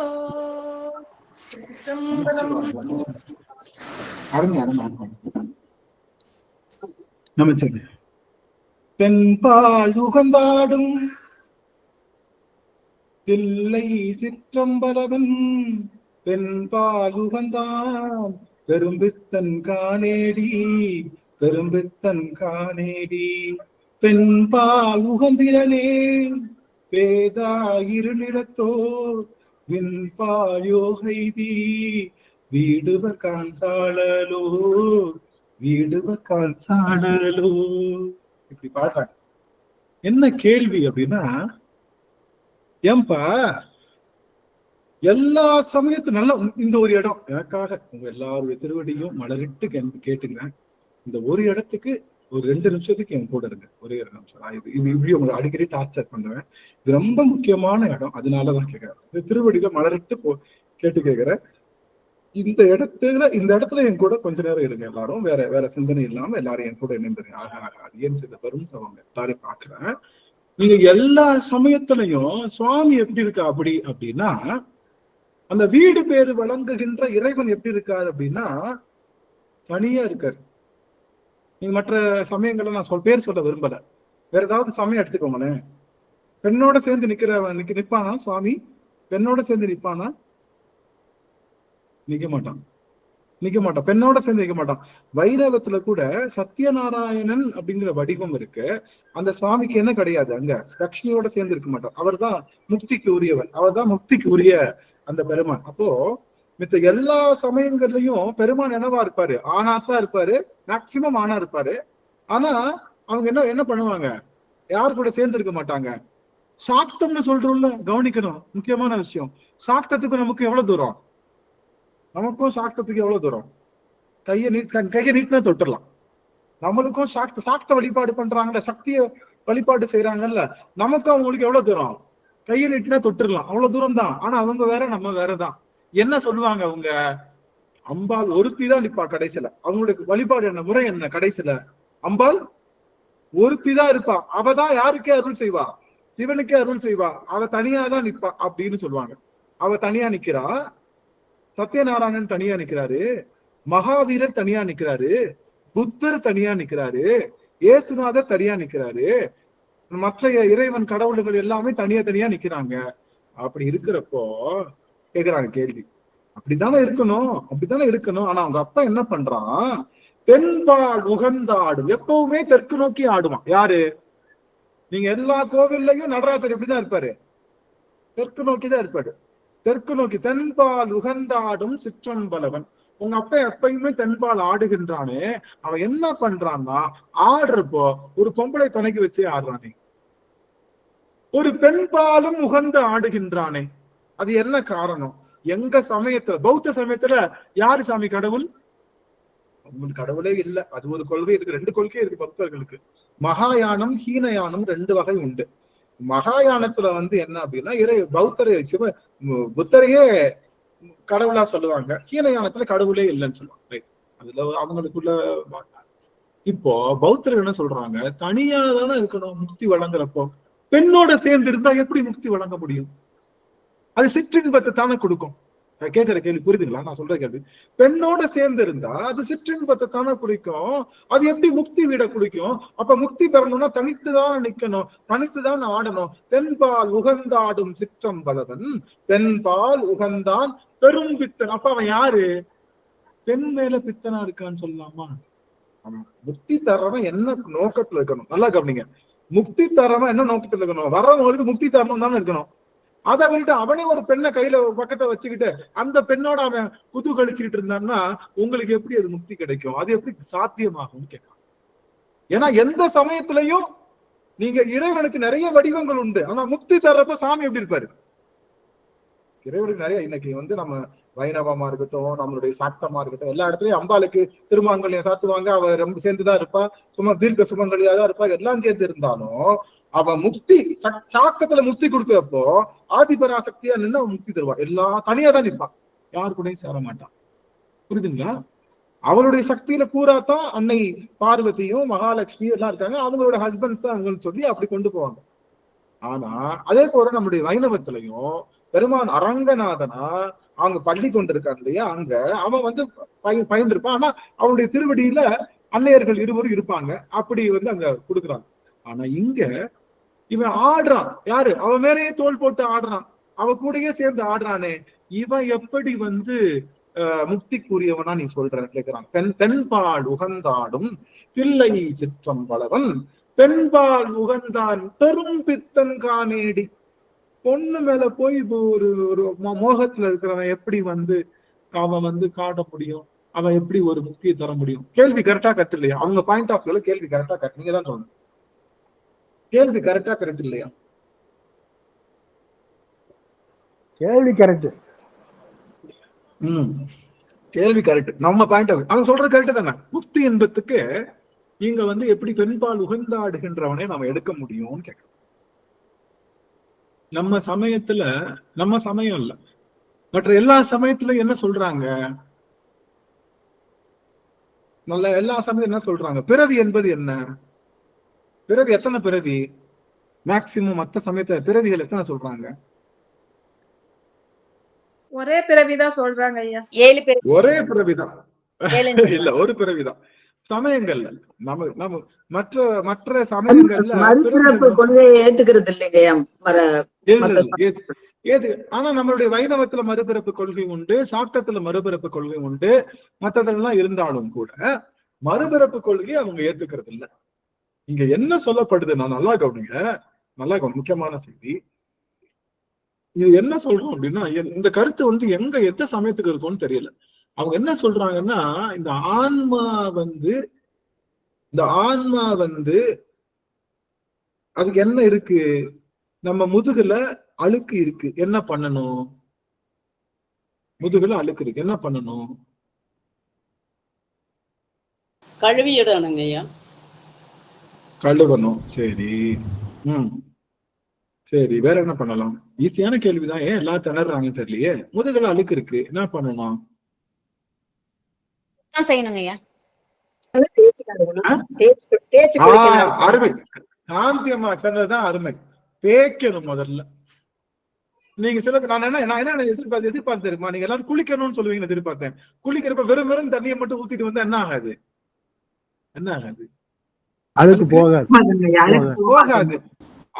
அழுக்க தேய்க்கணும். எவ்வளவு அழுக்கு இருக்கோ அதுக்கு தகுந்த மாதிரி. கொஞ்சமான அழுக்கு இருந்தா நேசா தேய்க்கலாம். அழுக்கு பெருசா இருந்தா பிரஷ போட்டுதான் தேய்க்கணும். நல்லா இந்த பிரஷ், அந்த பாத்திரம் வளர்க்குற பிரஷ போட்டுதான் தேய்க்கணும். அப்பதான் அழுக்கு போகும். அப்போ அழுக்கு போகணும்னா தேய்த்தல் என்ற வினை வேண்டும். நல்லா புரிஞ்சுக்கிச்சா? அழுக்கு போகணும்னா குளிக்கணும் அப்படிங்கிறது புனிதம் தான். குளிக்கிறதுன்னு சொன்னா அது முக்தின்னு வச்சுக்கோங்களேன். ஒரு வார்த்தை சும்மா சொன்னா குளிக்கிறது முக்தி. தேய்க்காம குளிச்சா அழுக்கு போகாது இல்லையா? அப்படித்தான் மற்ற சமயம் என்ன சொல்லுதுன்னா குளிச்சா போதும்னு சொல்லுது. மற்ற சமயம் என்ன சொல்லுது? நீ நீராடினால் மட்டும் போதும்னு சொல்லுது. நம்ம சமயம் நீ தேய்ச்சிட்டு வான்னு சொல்லுது. தேய்ச்சிட்டு வா, அப்புறம் குளிப்பாட்டுறேன்னு சாமி என்ன சொல்லுது? நீ தேய்ச்சிட்டு வா, அதுக்கப்புறம் நான் தண்ணி ஊத்தி குளிப்பாட்டுறேன்னு சொல்லுது. அந்த தேய்த்தல் என்பது என்னன்னா போகத்தை போகித்தல் அர்த்தம். போகம்னா என்ன? போகம்னா அனுபவிக்கிறது. அனுபவம். நம்முடைய அனுபவம் தான் இந்த ஆணவ மலத்தை, இருளை தேய்க்கின்ற வினை. அது செய்யாம இல்ல நான் எனக்கு டைரக்டா தண்ணி ஊத்துங்க, குளிச்சுட்டு நான் வந்துடுறேன்னு சொல்றதுதான் மற்ற சமயம். மற்ற சமயம் குளிச்சுட்டு வந்தாலும் அவங்க முதுகுல என்ன இருக்கும்? அழுக்கு அப்படியே இருக்கும். நம்ம சமயத்துல லேட்டா தான் குளிப்பாட்டுவாரு. இந்த ஆள் தண்ணியே ஊத்த மாட்டாரு. சாமி கொஞ்சம் தண்ணி ஊத்தியா? முதுகுல அழுகுக்கு போய் தேய்ச்சிட்டு வா. சாமி தண்ணி ஊத்தியா? நல்லா தேய் தங்கம். சாமி கொஞ்சம் இந்தா செங்கல் வச்சு தேய், இந்தா சீயக்காய் பொடி வச்சு தேய், இந்தா சோப்பை போடு, இந்தா பிரஷ போடுங்க. போட்டு தேய்க்க தேய்க்க தேய்க்க தேய்க்க இனிமே அழுக்கவே ஒட்டாது. இந்த சூழல்ல வரும்போது சாமி அப்படியே தன் தலையில இருக்கக்கூடிய கங்கை அப்படி லேசா அவிழ்த்து விட்டு நம்மளை புனித நீராட்டி இந்த ஆன்மாவை அப்படியே தன்னுடைய குழந்தையை வாரி அணைத்துக் கொள்வது போல தன்னுடைய திருவடி இன்பத்துல சேர்த்துக் கொள்கின்ற பெரும் ஆற்றலுடைய சோதனை. அப்ப சிவபெருமான் சொல்றது என்னன்னா, நீ அனுபவிக்காமல் அந்த விஷயத்திலிருந்து நீங்க முடியாதுன்னு சொல்ற. நீ போகம் செய்யாம என்ன பண்ண முடியாது? அந்த இருள் என்ற ஆணவத்தை தேய்த்தல் என்ற தொழிலே நீ போகித்தல் தான். நீ போகம் பண்றதுதான் இருள் என்ற ஆணவத்தை நீ தேய்க்கிறதுக்கான விஷயமே. அந்த போகத்துல என்ன வரலாம்? இன்பமும் வரலாம், துன்பமும் வரலாம். தேய்க்கிறப்போ நல்லா கவனிங்க, மேல மட்டும் தேய்க்கணுமா இல்ல கீழே தேய்க்கணுமா? மேல மட்டும் தேய்க்கணுமா இல்ல கீழே தேய்க்கணுமா? ஐயா முழுவதும் தேய்க்கணும் ஐயா, முழுவதும் தேய்க்கணும். இல்ல சாமி, தெரியுதா? என் கை தெரியுதா? என் முகம் தெரியுதா? தேய்க்கிறப்போ பிரஷ் தான். இல்ல தேய்க்கிறப்போ பிரஷ் வந்து நம்ம பிரஷ் வச்சிருக்கோம்னு வச்சுக்கோம். நம்ம தேங்காய் நாரோ இல்ல நம்ம குடுவை, அது என்ன குடுவை? நம்ம இது என்ன குடுவை அது சொல்லுவாங்கல்ல, பீக்கங்காய் குடுவை வச்சு தேய்க்கிறோம்னு வச்சுக்கோங்க. அந்த பீக்கங்காய் குடுவை வச்சு இப்படி மேல மட்டும் தேய்க்கணுமா இல்ல கீழே தேய்க்கணுமா? கீழையும் தேய்க்கணுங்க ஐயா, கீழையும் தேய்க்கணுங்க ஐயா. நமக்கு வந்து கையே எட்டாதுங்க, ஆள் வரணுங்க. ஆள் வந்தாதாங்க முதுகு முடியுமா? சரி, தேய்க்கிறவங்களே வச்சுக்குவோம். யாரோ தேய்க்கவே வந்திருக்காங்க, முதுகு தேய்க்கவே ஆள் வந்திருக்காங்க வச்சுக்கோங்க. மேல மட்டும் தேய்க்கணுமா இல்ல கீழே மட்டும் தேய்க்கணுமா?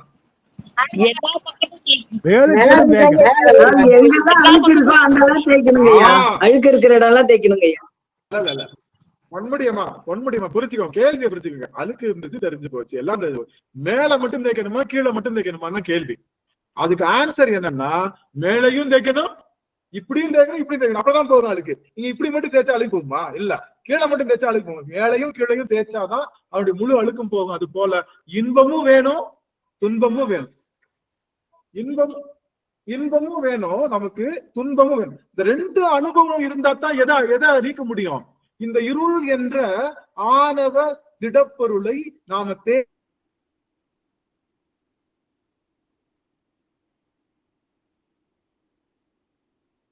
ஐயா கிடைக்கலைங்க ஐயா. கேட்கலைங்க ஐயா. நான் பேசுறது கேக்குதுங்களா? இப்ப இப்ப இப்பதான் கேக்குது. நல்லா கவனிங்க. இது இது வந்து திருமால் சொல்றாரு. என்ன சொல்றாருன்னா, திருமால் என்ன சொல்றாருன்னா, ஏன்பா நாம வேகமா வரணும்னு சொல்லிட்டு கேட்காமலே வந்துட்டோம். வேகமா வரணும்னு சொல்லிட்டு கேட்காமலே வந்துட்டோம். இப்படி வந்து இங்க வந்து மாட்டிக்கிட்டோமே, எங்க மேலோகத்துல இப்படி வந்து மாட்டிக்கிட்டோமே, கீழே இருக்கிற அந்த மானுடர்கள் சிவபக்தி செய்யறவங்க எல்லாம் என்ன அழகா வினைய செஞ்சு சிவத்தவம் செஞ்சு சிவனுக்கு தேய்த்து கொண்டு அந்த அந்த அவங்களுடைய முழுவையும் கழுவிட்டு அவங்க வரப்போறாங்க. அவங்க குளிச்சுட்டு வந்தாங்கன்னா எப்படி சுத்தமா இருப்பாங்க? பிரம்மா உன்னையும் என்னை விட சுத்தமா இருப்பாங்க. யாரு? கீழே சிவபூசை மண்ணு பூலோகத்துல சிவபூசை செஞ்சு அவங்க வந்து நல்வினைகள் தீவினைகள் செஞ்சு அவர்கள் வந்து பல பல உணர்வுகள் செஞ்சு போகங்கள் பெற்று சிவபூசை செய்து, சிவபூசை தான் குளியல், கடைசி குளியல். அந்த குளியல் பெற்று வரும்போது அவர்கள் யார் இருக்காங்க? உன்னையும் என்னையும் விட அவங்க இருக்காங்க. நாம இப்படி போய் உட்கார்ந்து இருக்கவேன்னு சொல்றோம். யாரு? திருமால் சொல்றாரு, புவனியில் போய் அது என்ன பாட்டு? அது நம்ம புவனியில் போய் பிறவாமையில் நாம் போக்குகின்றோம் அவமே இந்த பூமி சிவன்.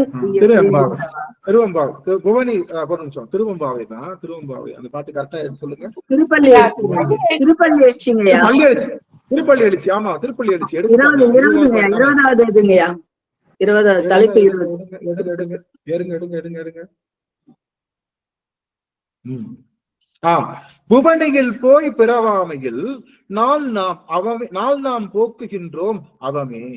ஏண்டா பூமியில போய் கண்மம் செஞ்சு வினை செய்து இன்ப துன்பங்கள் அனுபவிச்சு அது மூலமா வருகின்ற அந்த அந்த விஷயம் ஆணவ இருளை அழிச்சிக்காம எப்பவுமே இன்பம் தருகின்ற சொர்க்கத்துல போய் உட்கார்ந்துகிட்டு, நல்லா கவனிங்க, எப்பவுமே இன்பம் தருகின்ற சொர்க்கத்துல போய் உட்கார்ந்துகிட்டு நம்ம இப்படி அவமே போக்குகின்றோமே.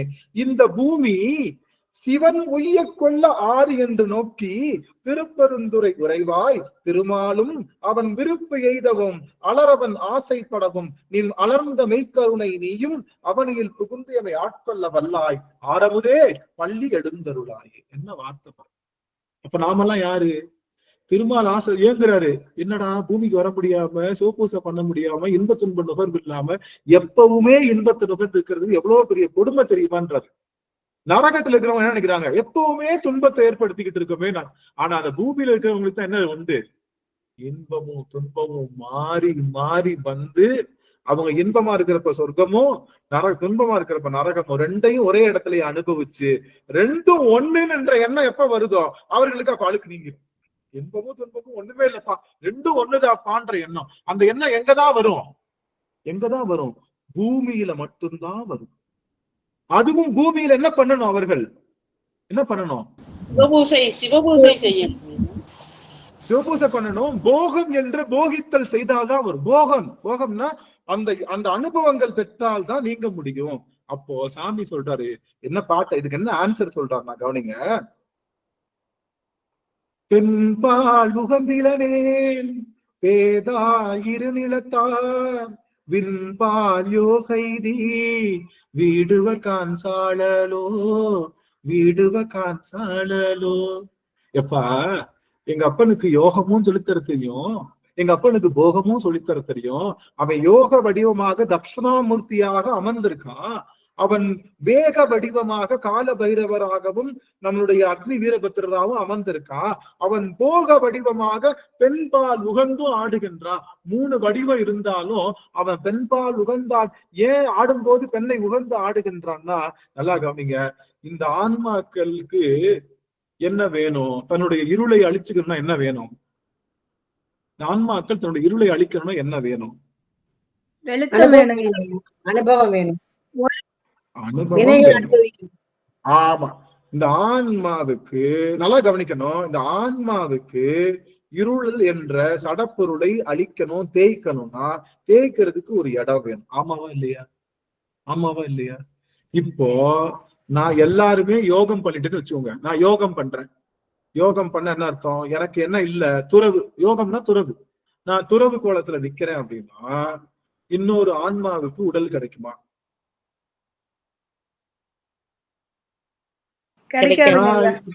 நான் துறவு பண்றேன்னா இன்னொரு ஆன்மாவுக்கு உடல் கிடைக்குமா? அந்த உடல் இந்த பூமியில கிடைக்குமா? அந்த இன்னொரு ஆன்மாவுக்கு பூமியில இந்த உடல் கிடைச்சாதான் அந்த ஆன்மா என்ன பண்ண முடியும்? இந்த பூமியில இருந்து போகித்து நன்மை தீமை அனுபவங்களை பெற்று இருள் என்ற சடப்பொருளை தேய்த்து முழுவதுமாக நீக்கி கொண்டு முழு முக்தி நிலைக்கு வர முடியும். அப்போ நான் யோகத்தை மட்டுமே போதிச்சேன்னா மற்ற ஆன்மாவுக்கு என்ன இருக்காது? மற்ற ஆன்மாவுக்கு இருக்காது, இடம் இருக்காது, இங்க வாய்ப்பு இருக்காது. அந்த ஆன்மா திரும்ப இந்த பூமிக்கு அனுபவம் செய்வதற்கு வாய்ப்பு இருக்காது. இந்த தனு கரண புவன போகத்தை கொடுக்கக்கூடிய ஆற்றல் பெருமான் கொடுத்து அவைகளை யோக நிலைக்கு அவங்க சொல்லி கொடுத்திருந்தாங்கன்னா அந்த யோக நிலையில எல்லாம் பண்ணி எல்லாரும் வீடு போயிருப்பாங்களே தவிர, வீடு பேர் அடைஞ்சிருப்பாங்களே தவிர மற்றவங்களுக்கு என்ன கிடைச்சிருக்காது. மற்ற உயிர்களுக்கு இங்க தளம் கிடைச்சிருக்காது. அந்த உயிர்கள் திரும்ப தன்னுடைய இறைவனுடைய முக்தி இன்பத்திற்கு வீடுக்கு போகவே முடியாது. அப்போ சிவபெருமான் என்ன பண்றான் அப்படின்னா போகத்தை காண்பித்து பெண்பால் உகந்தாடுகின்ற இல்லறத்தை காண்பித்து வருகின்ற ஆன்மாக்களுக்கு இந்த பூமியிலே உய்ய கொள்கின்ற வழிகளை செய்து அந்த ஆன்மாக்களுக்கான தளங்களை இந்த பூமியில கொடுத்து அவர்களை இந்த பூமியிலே அந்த ஆணவ இருளை அழித்துக் கொள்வதற்காகவும் உடைத்துக் கொள்வதற்காகவும் இங்க வாய்ப்பை ஏற்படுத்தி கொடுத்து அவங்கள வீடு பெருத்த செய்வான். அதனால அவன் பெண்ணோட இருக்கிற மாதிரி காமிச்சாதான் இவர்களும் போகத்துல இருப்பார்கள். அதனால சுவாமி என்ன பண்றாரு? திருமணம் செய்து தம்பதி சமைதராக நம்ம காமிச்சாரு. என்ன சொல்லித்தராரு? திருமணம் செய்து கொள்ளணும், நாம திருமணம் செய்து கொள்ளணும், இல்லறத்துல இருக்கணும். என்ன பண்ணணும்? தொடர்ந்து சிவ பூசைகள் செய்யணும். இல்லற தர்மத்துல இருந்து நல்லது தீமைகள் எல்லாம் பெற்று கடைசியில இல்லறத்தையே துறவரமாக மாறும். எப்ப 60 ஆண்டுகள் ஆன உடனே என்ன ஆயிடும்?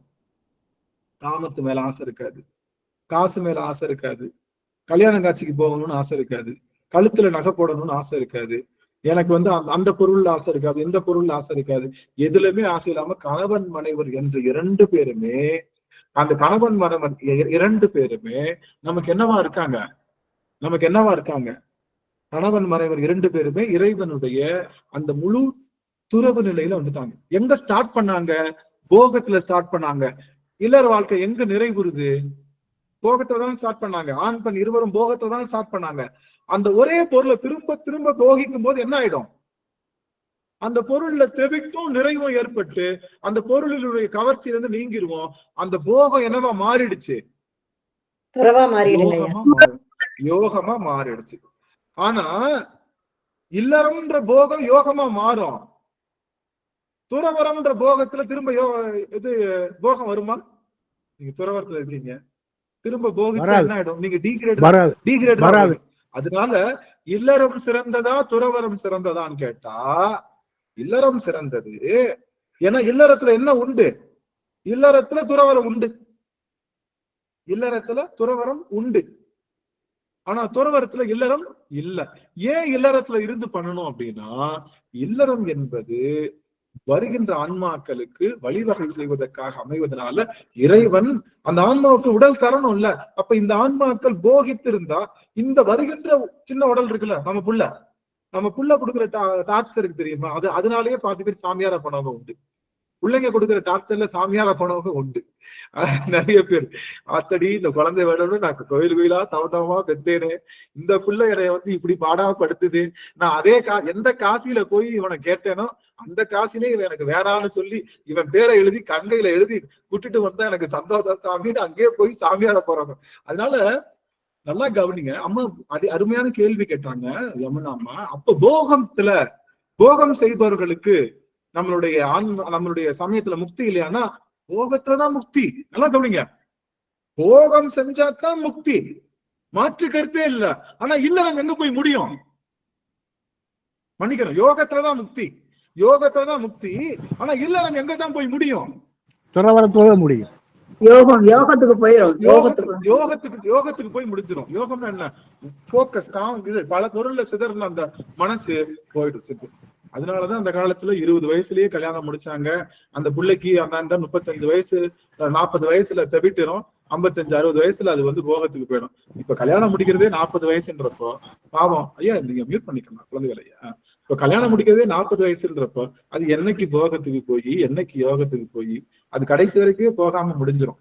ஆனா பல ஆன்மாக்கள் நம்மளுடைய ஞான சம்பந்தரும் நம்மளுடைய நம்பியாரரும் போகத்துக்கு அதாவது இல்லறத்துக்கு வழி செய்தாலும் கூட நம்மளுடைய ஞாவுக்கரசரும் நம்முடைய இவரு மாணிக்கவாசரும் அவங்க யோகத்தை சொல்லி தராங்க. நல்லா கவனிங்க, யோகம் என்பது இல்லறத்திலேயே நிகழும். சில ஆன்மாக்கள் பல பிறவிகள்ல போகித்து போகித்து எது மட்டும் மிஸ் ஆயிருக்கும். நம்ம சொன்னோம் 40 வயசு கல்யாணம், 40 வயசு கல்யாணம் சொன்னோம். 40 வயசு கல்யாணம் முடிச்சா என்ன ஆகும்? முடிச்சு கடைசியில் எங்க என்ட்ரி ஆகும்? எதுக்குள்ள என்ட்ரி ஆகும்? எல்லாத்தையும் முடிச்சு யோகத்துக்குள்ள என்ட்ரி ஆகிறப்போ உடல் கூட்ட விட்டு போயிடும். உடல் கலந்துடும், உடலுக்கு எக்ஸ்பைரி ஆயிடும். புரியுதுங்களா? அது கரெக்டா பண்ணி அதுக்கு அப்படியே பிடிச்சி அப்படியே வந்து யோகத்துக்கு வர்றப்போ உடல் எக்ஸ்பைரி ஆனவனே போயிடும். அதனால சாமி அடுத்த உடல் கொடுத்து எங்க இருந்து ஸ்டார்ட் பண்ணுவாரு? எங்க இருந்து ஸ்டார்ட் பண்ணுவாரு? ஏற்கனவே இது என்ன முடிச்சிருச்சு? போகத்தை முடிச்சு யோகத்துக்குள்ள என்ட்ரி ஆயிடுச்சு. போகத்தை முடிச்சு யோகத்துக்கு என்ட்ரி ஆயிடுச்சுல, அதுக்கு இந்த உடல் கொடுத்து இப்ப என்ன பண்ணுவாரு? யோகத்துல இருந்து ஸ்டார்ட் பண்ணுவாரு. அதனால அதுக்கு எந்த பொருள் மேலேயும் நாட்டமே இருக்காது. எந்த பொருள் மேலேயும் நாட்டம் இருக்காது. அது துறவு நிலையிலேயே நின்று சாமியை போய் அடைஞ்சிடும். நீங்க துறவுல நின்னா உங்களுக்கு நல்லது, மத்த ஆன்மாவுக்கு நல்லதா? இல்ல. நீங்க துறவுல நின்னா உங்களுக்கு நல்லது, மத்த ஆன்மாவுக்கு நல்லதான்? நல்லது இல்ல. ஆனா நீங்க இல்லறத்துல இருந்தா மத்த ஆன்மாவுக்கும் நல்லது. அந்த இல்லறம் முடியும் போது என்னவா மாறிடும்? இல்லறம் ஒரே மனைவி, அவளோடு ஒரே கலவி, ஒரே இன்பம் அப்படின்னு போய்கிட்டே இருந்துச்சுன்னா அதுல என்ன ஆயிடும்? நிறைவு ஏற்பட்டுரும், தெளிவு ஏற்பட்டுரும், திகட்டல் ஏற்பட்டுரும், போதுன்ற எண்ணம் வந்துடும். அந்த எண்ணத்தின் மூலமாக காமம், குரோதம், லோபம், மதம், ஆச்சரியம், லோபம் என்று சொல்லுகின்ற மோகம் என்று சொல்லுகின்ற 6 வகை நோயும் நின்னு போய் அப்படியே யோகத்துல யாரும். அதனாலதான் 60ஆம் கல்யாணம் முடிச்சவங்க எல்லாரும் யாருக்கு சமம்? அவங்க எந்த நிலையில இருக்காங்க? அப்பன் அம்மை மாதிரி. அப்பன் அம்மை மாதிரி அவங்க போகத்துல இருந்து எங்க வந்துட்டாங்க? யோகத்துக்கு வந்திருக்கணும். உண்மை சொன்னா வந்திருக்கணும். அப்படி வரலைன்னா தப்புதான். புரியுதுங்களா? வரலைன்னா தப்பு. அப்போ சிவபெருமான் பெண்பால் உகந்தாடுவது எதுக்காக? அவன் பெண்பாலும் உகந்தாடுறான், யோகமும் அவன் தான் கத்துத்தரான். இல்ல, யோகமும் அவன் தான் கத்துத்தரான், போகம் செய்வதற்கும் அவன் தான் கத்துத்தரான். சில ஆன்மாவுக்கு யோகமே போதும், ஆனா பல ஆன்மாவுக்கு இதுதான் வேணும். இதுதான் வேணும். போகம் வேணும், போகித்தல் வேணும். நம்ம சாமி அனுபவிச்சு. நீங்க ஒண்ணு கவனிங்க, ஒரே ஒரு செய்தி முக்கியம், ஒரு செய்தி முக்கியமான செய்தி கவனிக்கணும். அடியார்கள் ஒரு நிமிடம் கவனிக்கலாம். என்னன்னா தானே போகத்தை தரும்னு சொல்றீங்க. அப்ப அந்த அனுபவத்தை அனுபவிக்கணும் அப்படின்னா போகத்தை அனுபவிக்கணும். அப்போ நீங்க அந்த 60ஆம் கல்யாணத்துக்கு அப்புறம் போகம் கூடாது அப்படின்னு சொல்றீங்க. அது வந்து போகம் கூடாதுன்னு சொல்ல, போகம் கூடாதுன்னு சொல்லல. இந்த ஆன்மாவுக்கு போக திகட்டல் ஏற்பட்டு யோக நிலைக்கு வந்துரும். வரணும். அந்த தெவிட்டுதல் வந்து அது என்ன பண்ணும்? தொடர்ந்து துய்த்து அதுக்கப்புறம் அதுக்கு என்ன ஆயிடும்? இதுல ஒண்ணும் இல்லைன்னு நிறைவு ஏற்பட்டு அந்த ஆன்மாவுக்கு எல்லாத்தையும் அனுபவிச்சிருச்சு. அது காசு அனுபவிச்சிருச்சு, உடல் அனுபவிச்சிருச்சு, பொருள் அனுபவிச்சிருச்சு, புகழ் அனுபவிச்சிருச்சு, அதுக்கு வந்து அந்த பெரிய பெரிய வார்த்தைகள் அனுபவிச்சு, வீடு அனுபவிச்சிருச்சு, பேரம்பேத்தி அனுபவிச்சாச்சு. எல்லாம் அனுபவிச்சு நிறைஞ்ச உடனே இந்த ஆன்மாவுக்கு எல்லாத்து மேலேயும் உள்ள அந்த கவர்ச்சி போய் அது என்ன ஆயிடும்? அது எல்லாத்தினுடைய அட்ராக்ஷன் போய் நீங்கி நிற்கும் இல்லையா? அப்ப சிவனுடைய அட்ராக்ஷன் மட்டும் கிடைக்கிறதுக்கு பேர் தான் யோகம். நாம நீக்க கூடாது, அதுவா நீங்கணும். நீங்களா இன்னொரு பிறவி கொடுப்பாரு, அவ்வளவுதான். ஒண்ணும் இல்ல. நமக்கு 70 வயசாகியும் ஒரு இலங்கை ஜெயராஜ் ஐயாவுடைய ஸ்பீச்ல கேட்டேன். இலங்கை ஜெயராஜ் ஐயாவே வந்து ஒரு நல்ல மிகப்பெரிய ஒரு நல்ல ஆன்மீகவாதி, வயதானவர் கூட, சன்னியாசமும் கூட. அவருக்கு கத்துக் கொடுத்த குருநாதர்கிட்ட இவர் போய் கேட்டாரா. ரொம்ப நாள் கழிச்சு இவர் போய் குருநாதரை பார்க்க போயிட்டு இந்த மாதிரிதான் கிளாஸ் வகுப்பு இந்த போகத்தை பத்தியும் சிற்றின்பம் பேரின்பமா சிற்றின்பமான்ற ஒரு தலைப்புல ஐயா பேசினாரு. அப்ப இந்த சிற்றின்பத்தை பத்தி நான் தன்னுடைய குருநாதர்கிட்ட கேட்டாரா, ஐயா நீங்க இத்தனை வயது ஆயிடுச்சு, நான் வந்து சன்னியாசி, ஆனா நான் உங்ககிட்ட இந்த கேள்வி கேட்கக்கூடாது, இருந்தாலும் கேட்குறேன் அப்படின்னு சொல்லி, சிற்றின்பம் அப்படிங்கிறது வந்து உங்களுக்கு இருந்து அழிக்க முடியுதா அப்படின்னு கேட்கும்போது அவர் சொன்னாரா, எனக்கு உடல் அளவுல இல்ல மனசளவுல இருக்குது அப்படின்னு சொன்னாங்க. ஐயா ஒரே ஒரு குறிக்கோள் ஐயா, ஒரே ஒரு தகவல் ஐயா, காமமும் கோபமும் கடைசி வரைக்கும் இருக்கு மனுஷனுக்கு, ஆன்மாவுக்கு இருக்கு. இல்ல இல்ல இல்ல இல்ல இல்ல இல்ல காமம் கோபம் கடைசி வரைக்கும் இருக்குங்க. அது அடங்கினாத்தான் மனிதனுக்கு இதாகும். இல்ல இல்ல இல்ல இல்ல தவறு தவறு தவறான செய்தி. அடியன் புரிந்து கொள்ளுங்க. கூட சில ஆன்மாக்கள் காமத்தை அழைத்தால் கூட கோபம் உண்டு. அது கடைசி வரைக்கும் கோபத்தை இல்ல நீங்க புரிஞ்சுக்கோங்க. நான் அது தெளிவுக்கு வர்றேன். அம்மா கேள்வி புரியுது. அடியன் சொல்லக்கூடிய செய்தி என்னன்னா, இந்த ஆன்மா தொடர்ந்து ஒரு பொருளை துகித்தா, நல்லா கவனிச்சுக்கோங்க, ஒரு பொருளை துகித்தால் இந்த ஆன்மாவுக்கு என்ன போயிடும் அப்படின்னா, ஒரே ஒரு மனைவி ஒரே ஒரு விஷயம் அப்படின்னு இந்த ஆன்மா வாழ்ந்திருந்தா, அது அந்த அறத்துல நின்றிருந்தா, இந்த ஆன்மாவுக்கு ஒரு குறிப்பிட்ட காலத்துல அது ஏற்படும். அது தெவிட்டுதல் ஏற்பட்டு இந்த ஆன்மா நீங்கும். ஐயா குழந்தைகள் யாரும் பேசுவாங்க, யாரும் பேசுவாங்க, உங்களுடைய கருத்துக்களை சொல்றதுக்கு நான் இப்ப கேட்கல. இதுதான் செய்யணும், இதுதான் நடக்கும்ன்றதான் சொல்லிட்டு இருக்கேன் தவிர இது நடக்கவே நடக்காது அப்படின்றது கிடையாது. இது எதுக்காக சொல்லியிருக்காங்கன்னா, இந்த பெண்பால் உகந்தாடும் தில்லை சிற்றம்பலவன் அவன் சப்போஸ் நம்மளுடைய பெண்பால் உகந்தில நீர் பேதா இருநிலத்தோர் பின்பால் யோகை வீடு. இருநிலம்ன்றது எந்த நிலம்?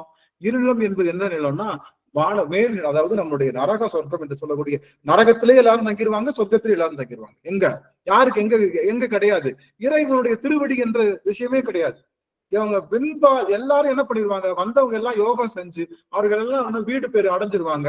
இப்ப நரகத்துல இருக்கிறவங்களுக்கும் சொர்க்கத்துல இருக்கிறவங்களுக்கும் என்ன கிடையாது, புவனம் கிடையாமல் போகிவிடும். அவர்களுக்கு ஏற்படுத்துகின்ற வகையில அதே போல இல்லறம் என்பது தொடங்கும் போது அது போகத்துல இருந்து நிறைவு பெறும் போது அது யோகத்துல முடியணும். அப்படி முடியலைன்னா அவர்கள் வாழ்வியல்ல நிறைய குளறுபடிகள் இருக்கு. அவர்கள் வாழ்வியல்ல சரியான புரிதல்ல போகலன்னு அர்த்தம். சரியான விஷயத்த அவங்க சரியா எடுத்துக்கலன்னு அர்த்தம். எனக்கு 80 வயசாகியும் என்னுடைய காமம் தீரல, என்னுடைய கோபம் தீரல அப்படின்னா அதை சரியா பயன்படுத்தலன்னு அர்த்தம். அது நிறைய பயன்படுத்திருந்தோம் அப்படின்னா நிறைய கோப்பிட்டு கடைசியில் கோப்புறதுக்கு ஒண்ணுமே இல்லைன்னு ஆயிடும். நிறைய சாப்பிடுறதுக்கு ஒண்ணுமே இல்லைன்னு ஆயிடும். இதுக்கு மேல எனக்கு எல்லாமே அனுபவிச்சுட்டேன்பா நம்ம ஒரு நினைச்சு பாருங்களேன், ஒரு குழந்தைக்கு ஒரு 35-40 வயசு வரைக்கும் சாப்பாடுக்கு வழி இல்லைன்னு வச்சுக்கோங்க. ஒரு பேச்சுக்கு 40 வயசு வரைக்கும் சாப்பாடுக்கு வழி இல்லை. 40 வயசுக்கு மேல என்ன வந்துடும்? சுகர் வந்துருமா? 40 வயசு சுகர் வந்துருமா? இது சம்பாரிச்சு கையில காசு வச்சிருக்கிறப்ப என்ன இருக்காது, அதை சாப்பிடுற விஷயம் அந்த குழந்தைக்கு கிடைக்காம போயிடும். அப்போ கடைசி வரைக்கும் என்ன இருக்கும் மனசுக்குள்ள, இந்த சாப்பாடு அந்த சாப்பாடு துறந்த என்ன வருமா? சாப்பாடை துறந்து இருக்கக்கூடிய என்ன வருமா? வராது. அந்த சாப்பாடு மேல கவர்ச்சி சாகுற வரைக்குமே இருக்கும். ஆனா அந்த குழந்தை சரியா கடைசியில சின்ன வயசுல இருந்து கரெக்டா சாப்பிட எல்லாத்தையும் கரெக்டா சாப்பிட்டுட்டே வந்துருச்சுன்னு இருந்தா, அது கரெக்டா 40 வயசு எட்டும் போது அது மற்ற வியாதிகள் வர தேவையில்லை, அதுக்கே தெவிட்டதுல வந்தோம். இது வேணாம், இது எனக்கு பிடிக்கல, இது வேணாம், இது ஓகே நிறுத்திக்கலாம், பண்ணியாச்சு, போதும்ன்ற எண்ணம் வரணும். ஏன்னா மன நிறைவு. ஆமா, மன நிறைவு நமக்குள்ள வரும். அது அதிகமா துய்க்கும் போது, அப்போ அந்த துய்ப்பும் அறத்துல நிற்பதும் சரியான வழிமுறைகளும் இருந்தா நம்மளுடைய இல்லறம் என்பது என்னவா மாறிடும். 60 ஆண்டுகள் கழிச்சு துறவரத்துல 2 பேரும் நிற்பாங்க. யாரு? கணவன் மனைவி 2 பேருமே துறவரத்துல தான் இருப்பாங்க. அவங்க 2 பேருக்கும் எந்த ஆசையும் இருக்காது, என்ன இருக்காது. அவங்க 2 பேரும் ஒன்னாதான் உறங்குவாங்க, ஒன்னாதான் இருப்பாங்க, ஒன்னாதான் சாப்பிடுவாங்க. ஆனா 2 பேரும் துறவரத்துல, அதாவது எந்த வித இச்சைக்குள்ள இல்லாம அவர்கள் மிகச்சிறந்த நிலையில நிற்பாங்க. அந்த நிலைக்கு பேரு தான் என்ன? துறவரம். அப்போ இல்லறத்துல துறவரம் இருக்கு, ஆனா துறவரத்துல இல்லறம் இல்ல. ஆனா அப்ப இல்லறம் தான் அடைய முடியுமா? துறவரம் அடைய முடியாதன்னா யோகம் செய்துதான் பெருமானை அடைய முடியும். அந்த யோகத்தை இல்லறத்தின் மூலமாக சாமி கொடுத்துருவாரு. சில பேருக்கு அது முடிக்கிறப்ப இல்லாம இருக்கும், அதனால அவர்களுக்கு அடுத்த பிறவில யோகம் மட்டுமே இருக்கும். ஆனால இல்லறமும் துறவரமும் இறைவன் அடைகின்ற வழிதான். ஆனா இல்லறத்தின் மூலமாக கடைசியில துறவரம் அடைஞ்சுதான் போக முடியும். துறவுக்குள்ள போய் தான் பெருமான் அடைய முடியும். நல்லா தெரிஞ்சுக்கணும். அதுல இல்லறத்திலேயே சுவாமி கொடுக்கிறாரு அப்படின்னு சொல்லி இந்த அளவுல அடியார்களுடைய திருவடியை அடியார் வணங்கிக்கிறேன். அப்போ இப்ப புரிஞ்சு ஒரு விஷயம், இந்த செய்தி எந்த சமயத்திலும் இல்லை. எந்த சமயத்திலையும் திருமணம் செய்து கொள், நீ இது குழந்தைகளை நீ வச்சுக்கோ, நீ பெற்றுக்கொள், நீ வந்து இன்ப துன்பங்களை அனுபவி, போகித்துக்கொள், எல்லாத்தையும் அனுபவி அப்படின்னு எந்த சமயத்திலையும் யாரும் சொல்ல. துறந்துரு துறந்துரு துறந்துருன்னு ஃபைனல் ஸ்டேஜ சொல்றாங்களே தவிர, நீ 10ஆம் கிளாஸ் படி 10ஆம் கிளாஸ் படின்னு சொல்லுது எல்லா சமயமும். ஆனா 1ஆம் கிளாஸ் 2ஆம் கிளாஸ் சிலபஸே வைக்கல. டைரக்டா எப்படி 10ஆம் கிளாஸ் படிக்க முடியும்? புரியுதுங்களா? 10ஆம் கிளாஸ் படிச்சாதான் பாஸ் பண்ணி அந்த நம்ம வெளியிலேயே போக முடியும். ஆனா 10ஆம் கிளாஸ் சிலபஸை மட்டும் வச்சுட்டு 1, 2 9ஆம் கிளாஸ் சிலபஸை டெலீட் பண்ணதுதான் மற்ற சமயங்கள். நம்ம 1ல இருந்து 9ஆம் கிளாஸ் சமயத்தை வச்சு எல்லாத்தையும் அனுபவிச்சு அதனுடைய போகத்துல தேய், உன்னுடைய ஆன்மாவில் இருக்கக்கூடிய அந்த இருளை தேய்த்து தேய்த்து தேய்த்து நீ கடைசியா முழுமையா வா அப்படின்னு சொல்லுகின்ற பெரும் ஆற்றல் உடையது நம்ம சைவ சமயம் அப்படின்னு சொல்லி, உங்க இல்லறத்தை அறத்தோடு தெளிவோடு ஒரு நல்ல விஷயத்தோடு நீங்க செய்தா இல்லறம் துறவரமாக மாறும். அது மாற்று கருத்தே இல்ல. உளவியல் படியும் அறிவியல் படியும் நம்மளுடைய அருளியல் படியும் இது சாத்தியம், இது உண்மை, இதுல மாற்று கருத்து. இதுல எனக்கு தவிட்டுகள் ஏற்படணும்னா நான் சரியா சுவைக்கலன்னு அர்த்தம். என்னுடைய சுவையில பல மாறுபாடுகள் நான் செய்திருக்கேன்னு அர்த்தம். இப்ப நான் வேற விஷயம் சுவைச்சுக்கிட்டே இருக்கேன்னு வச்சுக்கோங்க. இப்ப இன்னைக்கு ஒரு லட்டு, நாளைக்கு ஒரு மைசூர் பாக்கு, அடுத்த நாள் வந்து ஒரு காரா பூந்தி, அப்படியே நான் சுவைச்சுக்கிட்டு தான் என் சுவையில என்னைக்காவது தெவிட்டுகள் ஏற்படுமா? தினமும் லட்டு தான், தினமும் லட்டு, காலையிலயும் லட்டு, நாளைக்கும் லட்டு, நாளை கழிச்ச லட்டு, அதே கடை, அதே மாத்தாம சாப்பிட்டுட்டே இருக்கேன். என்ன ஆகும்? 3 மாசத்துல லட்டை பார்த்தா என்ன வரும்? வாந்தி வரும். 3ஆவது மாசத்துல லட்டை பாத்தீங்கன்னா உங்களுக்கு என்ன வரும்? எனக்கு தயவு செய்து லட்டு வேணாமா, என்னை விட்டுரு, நான் நிம்மதியா தண்ணியை குடிச்சுக்கிறேன்மா அப்படின்னு சொல்ற மாதிரி அந்த தெவிட்டு ஏற்படும். ஆனா இன்னைக்கு நான் லட்டு சாப்பிடுறேன், அடுத்த நாளைக்கு அல்வா சாப்பிடுறேன், அடுத்த நாளைக்கு மிக்சர் சாப்பிடுறேன், அடுத்த நாளைக்கு கொஞ்சம் காராபூந்தி சாப்பிடுறேன், திரும்ப லட்டு ஸ்டார்ட் பண்றேன். இப்படியே நான் செஞ்சுட்டு இருந்தா என்னுடைய வாழ்க்கையில என்னைக்காவது எனக்கு என்னுடைய சுவையில தெவிட்டுதல் ஏற்படுமா? ஏற்படாது. அப்போ அறத்துல நின்று, சுவைத்தல்ல ஒரு பொருள்ல நின்று, தன்னுடைய நிலைப்பாடுகளை நின்று நாம நிற்கும் போது மனம் அடங்குதல் என்பது தானாகவே நிகழும் என்பது அறிவியல் பூர்வமாகவும் உடலியல் பூர்வமாகவும் அருளியல் பூர்வமாகவும் ஈர்க்கப்பட்டிருக்கு. அதனால இதுல நீங்க வந்து மத்தவங்க அப்படி சொல்றாங்க இப்படி சொல்றாங்க இல்ல, இதுதான் உண்மை. அப்படி இல்லைன்னா தொகுப்பு சரியா இல்லைன்னு அர்த்தம். நான் சொல்வது உங்களுக்கு புரியலாம், புரியாமலும் இருந்திருக்கலாம், அது எப்படின்னு எனக்கு தெரியல. இந்த சபையில என்னால இவ்வளவுதான் சொல்ல முடியும். சரிங்களா? அப்போ இந்த அளவுக்கு நம்ம வந்து பெண்பால் உகந்தாடுகின்ற ஈசன் அவன் இல்ல, அவன் புகந்தாடலன்னா யாரும் திருமணம் செய்து கொள்ளாம எல்லாமே யோகம் செய்து கொண்டு பெருமானார். இன்னும் ஒரு செய்தி, 2 நிமிஷம் மகேஷையா, 2 நிமிஷம். எல்லாரும் வேகமா வர்றாங்க. எங்க வராங்க? 4 பெருமக்கள் வேகமா ஓடி வராங்க. ஐயா எங்களுக்கு ஒண்ணுமே தெரியல சுவாமின்றாங்க. இவர் என்ன பண்ணிட்டாரு? ஐயா என்ன பண்ணிட்டாரு? நம்ம ஐயா 4 பெருமருக்கு உபதேசம் பண்ண ஆரம்பிச்சிட்டாரு. அது என்ன வடிவம்? தட்சிணாமூர்த்தி கோலம். அது என்ன வடிவம்? யோக வடிவம். என்ன ஆயிடுச்சு? இவர் இங்க உட்கார்ந்தவர் என்ன பண்ணல? சிவசக்தி சொரூபமா மாறல. என்ன ஆயிடுச்சு? படைப்பு முழுவதும் நின்றுச்சு. யோக வடிவத்துல உட்கார்ந்து சனகாதி முனிவர்களுக்கு அருள் செய்துட்டு இருக்காரு. பல காலமா, பல யுகங்களா சிவசக்தி கூடல் இல்லாதனால உயிர் தொடக்கம் நிகழல, உயிர் படைப்பு நிகழல. அப்படியே ஸ்தம்பிச்சு போயிடுச்சு. தயவு செய்து மன்மதனை கூப்பிட்டு, டேய் எப்படியாவது அந்த ஆள் மேல ஒரு அம்பை போட்டு திரும்ப அந்த வந்து ஆசையை உருவாக்கி வரணும் இல்ல, இவனுக்கு தெரியும் எப்ப வரணும். அதுக்கப்புறம் இவன் என்ன பண்றான்? தன்னுடைய அன்னை பராசக்தி. அதுக்கப்புறம் என்ன பண்றான்? ஐயோ நாம இப்படி உட்காந்துட்டா படைப்பு தொழில் போயிடும், இப்ப இதையே எல்லாரும் ரோல் மாடலா எடுத்துக்குவாங்கன்ட்டு அவன் போய் அன்னை பராசக்திய மன திருமணம் செய்து கொண்டு அவன் இருக்கக்கூடிய அந்த நிலைப்பாடுகளை தான் நாம வந்து பெருசா பேசணும்னு சொல்லி, இது கந்தபுராணத்துல நம்மளுடைய பார்வதி திருமண படலத்துல சொல்லப்பட்டிருக்கு. என்ன? அவன் தென்பால் உகந்தாடி அவன் அப்படியே யோக தட்சிணாமூர்த்தியா உட்கார்ந்து இருந்தான்னா படைப்பு நிகழாம போய் அந்த சராசரமும் ஸ்தம்பிச்சு போயிடும். அவன் யாரோட நிக்கணும்? அன்னை பராசக்தியோட கலந்து நின்னாதான் நமக்கு அம்மையப்பனா அவன் வந்து நின்னாதான் நமக்கு அருள் செய்ய முடியும்ன்றனால அவன் நிக்கிறான்னு சொல்லி அந்த வகையில இதை சொல்லி அடிய நிறைவு செய்யறேன். நாம திருமணத்துல நிறைவா இருக்கணும்னா அறத்துல நிக்கணும். நல்லா கவனிங்க, அறத்துல நிக்கணும். ஒரு பொருள் நுகர்ச்சி தான் இருக்கணும். மனதாலேயும் இருபொருள் நுகர்ச்சி, மற்ற நுகர்ச்சிகள் இருக்கக்கூடாது. அப்படி இருந்தா கண்டிப்பா இல்லறம் துறவரமாகும் என்று சொல்லி அடிய நிறைவு செய்யும் முகமாக அம்மா வாழ்த்து பாடல் பிரேமாமா 3 நிமிஷத்துல முடிச்சிருவோம். தயவு செய்து இருந்துட்டு போயிடலாம் அடியார்கள். 3 நிமிஷம் நம்ம முடிச்சிடும். அம்மா சிவாய நம. திருச்சிற்றம்பலம். வான்முகில் வழாது பெய்க மழி வளம் சுரக்க மன்னன் கோன்முறை அரசு செய்க குறைவிலாது உயிர்கள் வாழ்க நான்மறை அறங்கள் ஓங்க நல்தவம் வேள்வி மல்க மேன்மைக்குள் சைவ நீதி விளங்குக உலகமெல்லாம் மேன்மைக்குள் சைவ நீதி விளங்குக உலகமெல்லாம். திருச்சிற்றம்பலம். அனைத்தடியார் திருடைய தாமரை சென்னிமேல் சுட்டி வணங்குகிறேன். சிவாய நம. திருச்சிற்றம்பலம். நன்றிங்கய்யா. முதல்ல வந்துட்டு கடைசியில விட்டங்கய்யா. நன்றிங்க சுவாமி. அடியார்கள் தங்களுடைய கேள்விகளை இப்பொழுது தொடுக்கலாம். அடியார்களுடைய கேள்விகளை இப்பொழுது தொடுக்கலாம். நமச்சிவாய். ஆன்று அவிந்த அடங்கல் அப்படிங்கிறதுக்கு விளக்கம் என்னய்யா சாமி? ஆன்று அவிந்து அடங்கல். அதுதான் அனுபவித்த அடங்கல் தான். ஆண்டு அவிழ்ந்து அடங்கல்ன்றது அனுபவித்த அடங்கல் தான். அனுபவிச்சா தன்னால அடங்குன்றது அந்த வார்த்தை. அருமை அருமைங்க சுவாமி. அருமையா ஆண்டு அவிழ்த்து அடங்குதல்.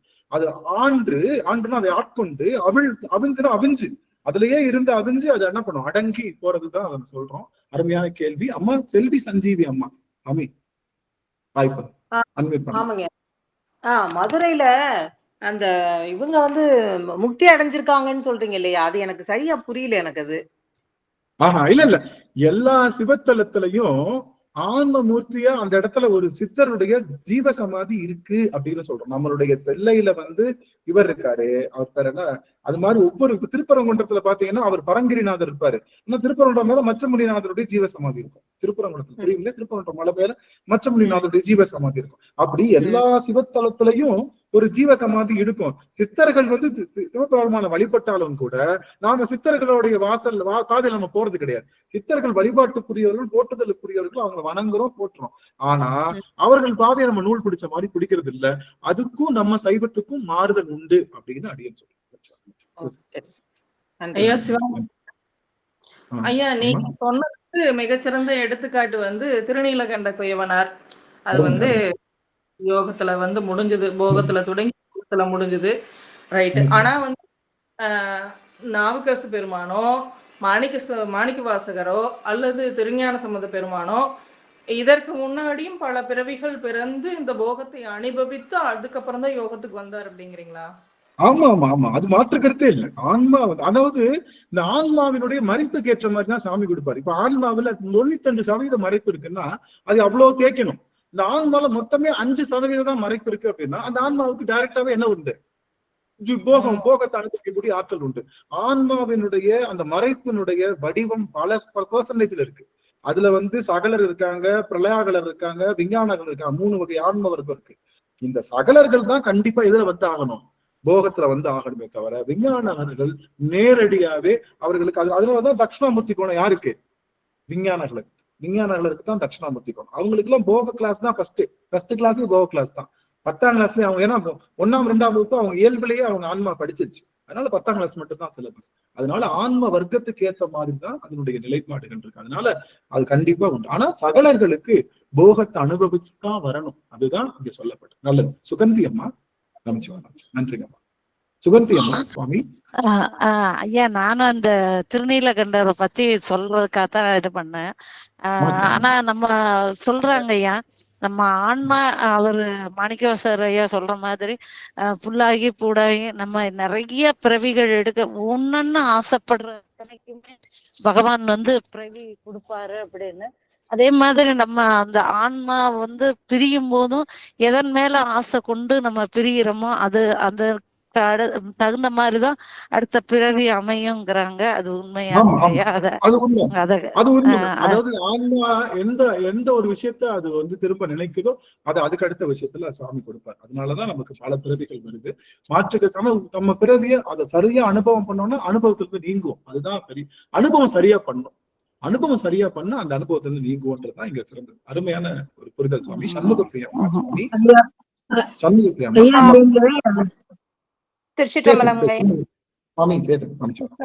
ஐயா, அடியனுக்கு ஒரு ஐயம்ங்கய்யா. இப்போ இன்றைய வகுப்புல சொன்னீங்க சாக்தத்துல வந்து பராசக்தி முக்தி தராங்க, வைணவத்துல வந்து சத்யநாராயணர் வந்து முக்தி தராங்க, இந்த சைவத்திலயும் முக்தி இருக்கு. அந்த முக்திக்கும் சைவத்துல இருக்க முக்திக்கும் என்னங்கய்யா வித்தியாசம்? நம்ம எல்லா முக்தியிலையும் தனித்து நின்று தர்றாரு, அவர் தான் தருவாரு. இங்க 2 பேர் சேர்ந்துதான் தருவாங்க, அம்மையப்பர் தான் சேர்ந்து தருவாங்க. அம்மையப்பர் சேர்ந்து 2 பேர் தர்ற முக்தி சைவம் மட்டும்தான், 2 பேரும் சேர்ந்து தர முக்தி. இங்க நமக்கு மற்ற சமயங்கள்ல அந்த கடவுளர்கள் மட்டும்தான் கொடுப்பாங்க. சாப்தத்தில் தனியா அவ மட்டும் கொடுப்பா. இதுல நம்ம இதுல அந்த வைகுண்டத்துல பெருமான் மட்டும் கொடுப்பாரு முக்தி. சமணத்துல மகாவீரர் மட்டும் கொடுப்பாரு. பௌத்தத்துல எவர் கொடுப்பாரு?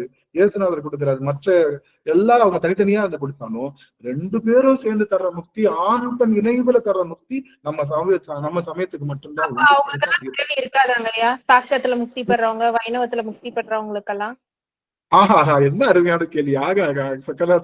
சக்கரநாதா என்ன அருமையான கேள்வி. அப்ப அவங்க பெற்ற முக்திக்கு என்ன அர்த்தம்னா, அவங்க 35 ஃப்ளோர்ல, நம்ம 36 ஃப்ளோர்ல இருப்போம். அவங்க 35 ஃப்ளோர்ல இருப்பாங்க, இவங்க 33rd ஃப்ளோர்ல இருப்பாங்க, சிலவங்க 1st ஃப்ளோர்ல இருப்பாங்க. எல்லாம் முக்தின்ற அந்த மால்ல ஹையஸ்ட் ஃப்ளோர்ல நம்ம இருப்போம். அதுக்கு மேல அவங்க தூக்கி, நம்ம மால்ல எல்லாமே இருக்கும், ஃபுட் கோர்ட் இருக்கும், எல்லாமே இருக்கும். ஆனா கீழே இருக்கிற மால்ஸ்ல சில மால்ல தியேட்டர் மட்டும் இருக்கும், சில ஃப்ளோர்ல வெறும் ஃபுட் கோர்ட் மட்டும் இருக்கும். சில இதுல அவங்க அந்த மாதிரி அந்த அசசரிஸ் சொல்லுவாங்க, அமென்மெட்டிஸ் இல்லையா, அமென்மெட்டிஸ் கம்மியா இருக்கும். இங்க எல்லா அமென்மெட்டிஸ் இருக்கக்கூடிய அந்த இன்ப நிலையாக இறைவன் திருவள்ளுவர் முடிந்த முடிவு.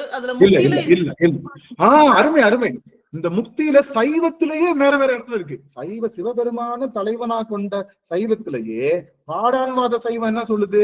முக்தி அடையும் போது சிவம் எனக்கு தேவையில்லைன்னு. சமவாத சைவம் என்ன சொல்லுது? சிவம் நான் முக்தியில அடையும் போது நானும் சிவமும் ஒண்ணுன்னு சொல்லுது. இன்னொரு சமயம் சைவத்துல நான் முக்தி அடையும் போது சிவ ஐக்கிய சமயம் என்ன சொல்லுது? நான் முக்தி அடையும் போது ஆன்மா இல்லாம போயிடுதுன்றது. இப்படி சைவத்துல சொல்லுகின்ற முக்தியிலேயே 5 சைவம் முக்தியில மாறுபடுது. நாம தான் என்ன சொல்றோம்? ஆன்மா முக்தியிலையும் ஆன்மா இருக்கும், இறைவன் இருப்பாரு, இது அடிமை தொண்டு செய்யும், அப்பையும் இவன் அறிவிக்க அது அறியும் அப்படின்னு சொல்லுகின்ற முக்தி நிலையத்தான் முடிந்த முக்தியாக சொல்றோம். மற்றைய முக்திகள் எல்லாம் என்னன்னா அவங்களுக்கு அது முடிந்த நிலை. ஆனா அதை நம்ம கேள்வி கேட்கிறோம், அவங்களால பதில் சொல்ல முடியல. இது ஒரு பெரிய டாபிக். ஐயா இன்னுமே சந்தேகம் தீரலைங்க ஐயா. இப்ப எந்த சமயமே பிறவி இல்லைங்கிறப்ப அது அவங்களுக்கு முக்தி தானே ஐயா? நம்ம அடுத்த கேள்வி கேட்கிறோம், பிறவி இல்லைன்னு சொல்றீங்க இல்லையா, அப்ப முதல் பிறவிக்கு என்ன கூறுன்னு கேட்கிறோம். முதல் பிறவிக்கு என்ன கூறுன்னு கேட்டா பதில் சொல்ல முடியல. தப்பா கான்செப்ட் வச்சு அது முடிந்த முடிவுன்னு சொல்றாங்க. நம்ம அப்படி சொல்லல. நமக்கு எத்தனை கேள்வி கேட்டாலும் அதுக்கு சரியா ஆன்சர் பண்ணி அவங்களை நம்ம சரி பண்றோம். சித்தியார் நூல்ல சிவஞான சித்தியார் நூல்ல மற்ற முக்திகளை சொல்லி அதை மறுத்து நம்ம முக்தியை சொல்றார், நிலைநாட்டுகின்றால் நம்மளுடைய அருணந்தி சிவாச்சாரியார். வாய்ப்பு இருக்கிறவங்க அதை படிங்க. வாய்ப்பு இருக்கு. சைவ சித்தாந்தத்துலதான் அதுல அழகான விளக்கம் கொடுக்குறாங்க இல்லையா, காரண காரியத்தோட அதுக்கு விளக்கம் அதுல கொடுக்குறாங்க. இல்ல இப்ப நீங்க எல்லாருக்கும் நான் ஒரு சின்ன டாஸ்க் தரேன். இது இங்க மற்ற சமயங்களுடைய முக்திய கோட் பண்றாரு. யாரு? அருணந்தி சிவா கோட் பண்றாரு. கோட் பண்ணி ஒவ்வொரு சமயத்துக்கும் அவங்க கொள்கையை சொல்லி, அவங்க முக்தி நிலையை சொல்லி, முக்தி நிலை அதை சொல்லி அதை மறுக்கிறார். அது தப்பு, இதுல முடிந்த முடிவு இல்லைன்னு நிரூபிக்கிறார். அது அட்டகாசமான அந்த புத்தகம் சிவஞான சித்தியார்ல பரபக்கம் அப்படிங்கிற இடத்துல மற்றைய சமயங்களுடைய கொள்கையை சொல்லி அவைகளை மறுத்து நம்ம சைவ சமயம் சுத்தாத்வீத சைவ சமயத்தை அவர் நிலைநிறுத்துகின்றார்கள். நம்ம சைவ சமயத்திலேயே சிவன முழுமுதல் பொருள் செய்கின்ற சைவ சமயத்திலேயே குளறுபடிகள் நிறைய இருக்கு. ஆனா நாம பேசுறது சுத்தாத்வீத சைவ சமயம் தான். அதுதான் முடிந்த முடிவு. இதுக்கு மேல கேள்வி கேட்கவே முடியாது. நம்ம சைவத்துல எல்லா கேள்வியும் கேட்டாங்க, எல்லாத்துக்கும் பளிச்சு ஆன்சர் சொல்லியாச்சு. அது அடியன் இப்ப சொன்னேன்னா அது ரொம்ப கால அவகாசமா போயிட்டுன்றனால 12 ஆழ்வார்கள் அடைந்த முக்திக்கும் 63 நாயன்மார்கள் அடைந்த முக்திக்கும் வேரியேஷன் இருக்குதுங்கிறீங்களா? அவங்க படிநிலையில ஆமா கண்டிப்பா இருக்கு. 12 ஆழ்வார். இன்னும் சொல்ல போனா நம்மளுடைய ஆழ்வார்கள் முக்தி, நம்ம சாக்தம் என்று சொல்லுகின்ற அபிராமி பெற்ற முக்தி, நம்மளுடைய மகாவீரர் பெற்ற முக்தி, அப்புறம் பௌத்தர்கள் பெற்ற நம்மளுடைய புத்தர் சித்தார்த்தர் அவர் பெற்ற முக்தி, நம்மளுடைய மற்றைய கடவுளர்கள் சொல்லக்கூடிய அவர்கள்லாம் பெற்ற முக்தி என்பதுக்கு வேற இடம். அதெல்லாம் வேற இடம். அப்படியே ஹேங்கிங்கா தொங்கிட்டு இருக்க இடம். நம்ம இடம் இறைவனுடைய திருவடி தான். கண்டிப்பா வேறுபாடுகள் உண்டு. இதை தெரிஞ்சுக்கணும் அப்படின்னா இதற்கான கோட்ஸ், இதற்கான தெளிவான விளக்கம் சிவஞான சித்தியார்ல வைணவ சமயத்தையும் எழுதி அங்க உள்ள முக்தி நிலையும் சொல்லி அதை மறுக்கிற எல்லா கேள்வியும் கேட்டு மறுக்கிற நம்மளுடைய சுவாமி. அதனால மறுப்பு சொல்லி எல்லாத்துக்கும் கிளைம் கொடுத்திருக்காங்க, ஆதாரபூர்வமா அதை நிரூபிச்சும் காமிச்சிருக்காங்க அப்படிங்கிறத நம்ம சொல்றோம். கண்டிப்பா முக்தி நிலை நம்மளுடைய இவர் சக்தி இருக்கால, சாத்தத்துல இருக்கவங்களுக்கு நமக்கு என்ன முக்தி? அவங்க பிந்து தத்துவத்தோட முடிச்சிருவாங்க. யாரு? அது பிந்து. நம்ம பாத்திருக்கீங்கல்ல, மேருல மேல நிக்கிறது என்னது? மேருல கடைசி ஒரு பாயிண்ட் இருக்கும்ல, அது பேர் என்ன சொல்லுவோம்? மேருக்குல மேரு அந்த எந்திரத்துல கடைசி புள்ளிக்கு பேர் என்ன? கடைசி புள்ளிக்கு பேர் என்ன? மேருல கடைசி புள்ளிக்கு பேர் என்ன? பிந்து. அதுக்கு பேரு பிந்து. பிந்து. அதனாலதான் அவ பேர் பிந்து மாதவின்னு பேரு. அவள் பிந்துல அங்க உட்கார்ந்து இருப்பாங்க. அதனாலதான் ஒரு ஆர்டிஸ்ட் பேர் கூட பிந்து மாதவி. அப்போ அந்த பிந்து தத்துவத்தோட முடிஞ்சிடும். நமக்கு என்ன இருக்கு? பிந்துக்கு மேல என்ன இருக்கு? பிந்துக்கு மேல நமக்கு என்ன தத்துவம் இருக்கு? ஒரு தத்துவம் கூட இருக்கு, நாத தத்துவம். இவங்க வைணவத்துல இதோட முடிச்சிருது. வைணவத்துல இதோட முடிஞ்சு புருட தத்துவத்தோட முடிஞ்சிருது. 24 தத்துவம் இருக்கு. கலை தத்துவம் இதுல புருட தத்துவத்தோட அங்க முடிஞ்சிருது. அங்க என்னன்னா 24+7 31 தத்துவத்தோட அங்க முடிஞ்சிருது. நமக்கு சக்தி தத்துவத்தை சாக்தத்துல 35 தத்துவத்தோட முடிஞ்சிருது. நமக்கு 36 தத்துவம். பௌத்தத்துல 24 தத்துவத்தோட முடிஞ்சிருது. சமணத்துல அவங்களுக்கு பூதமே, வானம்ன்ற பூதமே கிடையாது. எப்படி நம்ம கிட்டதான் 36 இன்ஸ்ட்ருமெண்ட் இருக்கு, மத்தவங்களும் இன்ஸ்ட்ருமெண்ட் கம்மியாகிறப்போ அதனுடைய எஃபிஷியன்சி குறையத்தான் செய்யும். அது மாற்று கருத்து. அதனால கருவிகள் நமக்கு வேற வேறையா இருக்கு. இதெல்லாம் பெரிய விஷயம். பட் புரிஞ்சுக்கோங்க, நம்ம இன்னைக்கு சொன்ன கான்செப்ட் நல்லா தெரிஞ்சுக்கோங்க. இன்னைக்கு சொன்ன கான்செப்ட் என்னன்னா, இல்லறம் சரியாக செய்து துறவரத்துல நிக்கணும் அப்படிங்கறதான் சொல்லப்படுது. இது ஒண்ணு மட்டும் ஞாபகம், வேற ஒண்ணும். நல்லதுங்க சாமி, நிறைவு செய்யலாம். திருச்சிற்றம்பலம். அம்மா எம்னா பாடலாம். நம்ம ஆறு தொடர்ந்து நிறைவு செய்யும். வெற்றிவேல் முருகனுக்கு அரோகரா, சக்திவேல் முருகனுக்கு அரோகரா, ஞானவேல் முருகனுக்கு அரகரோகரா.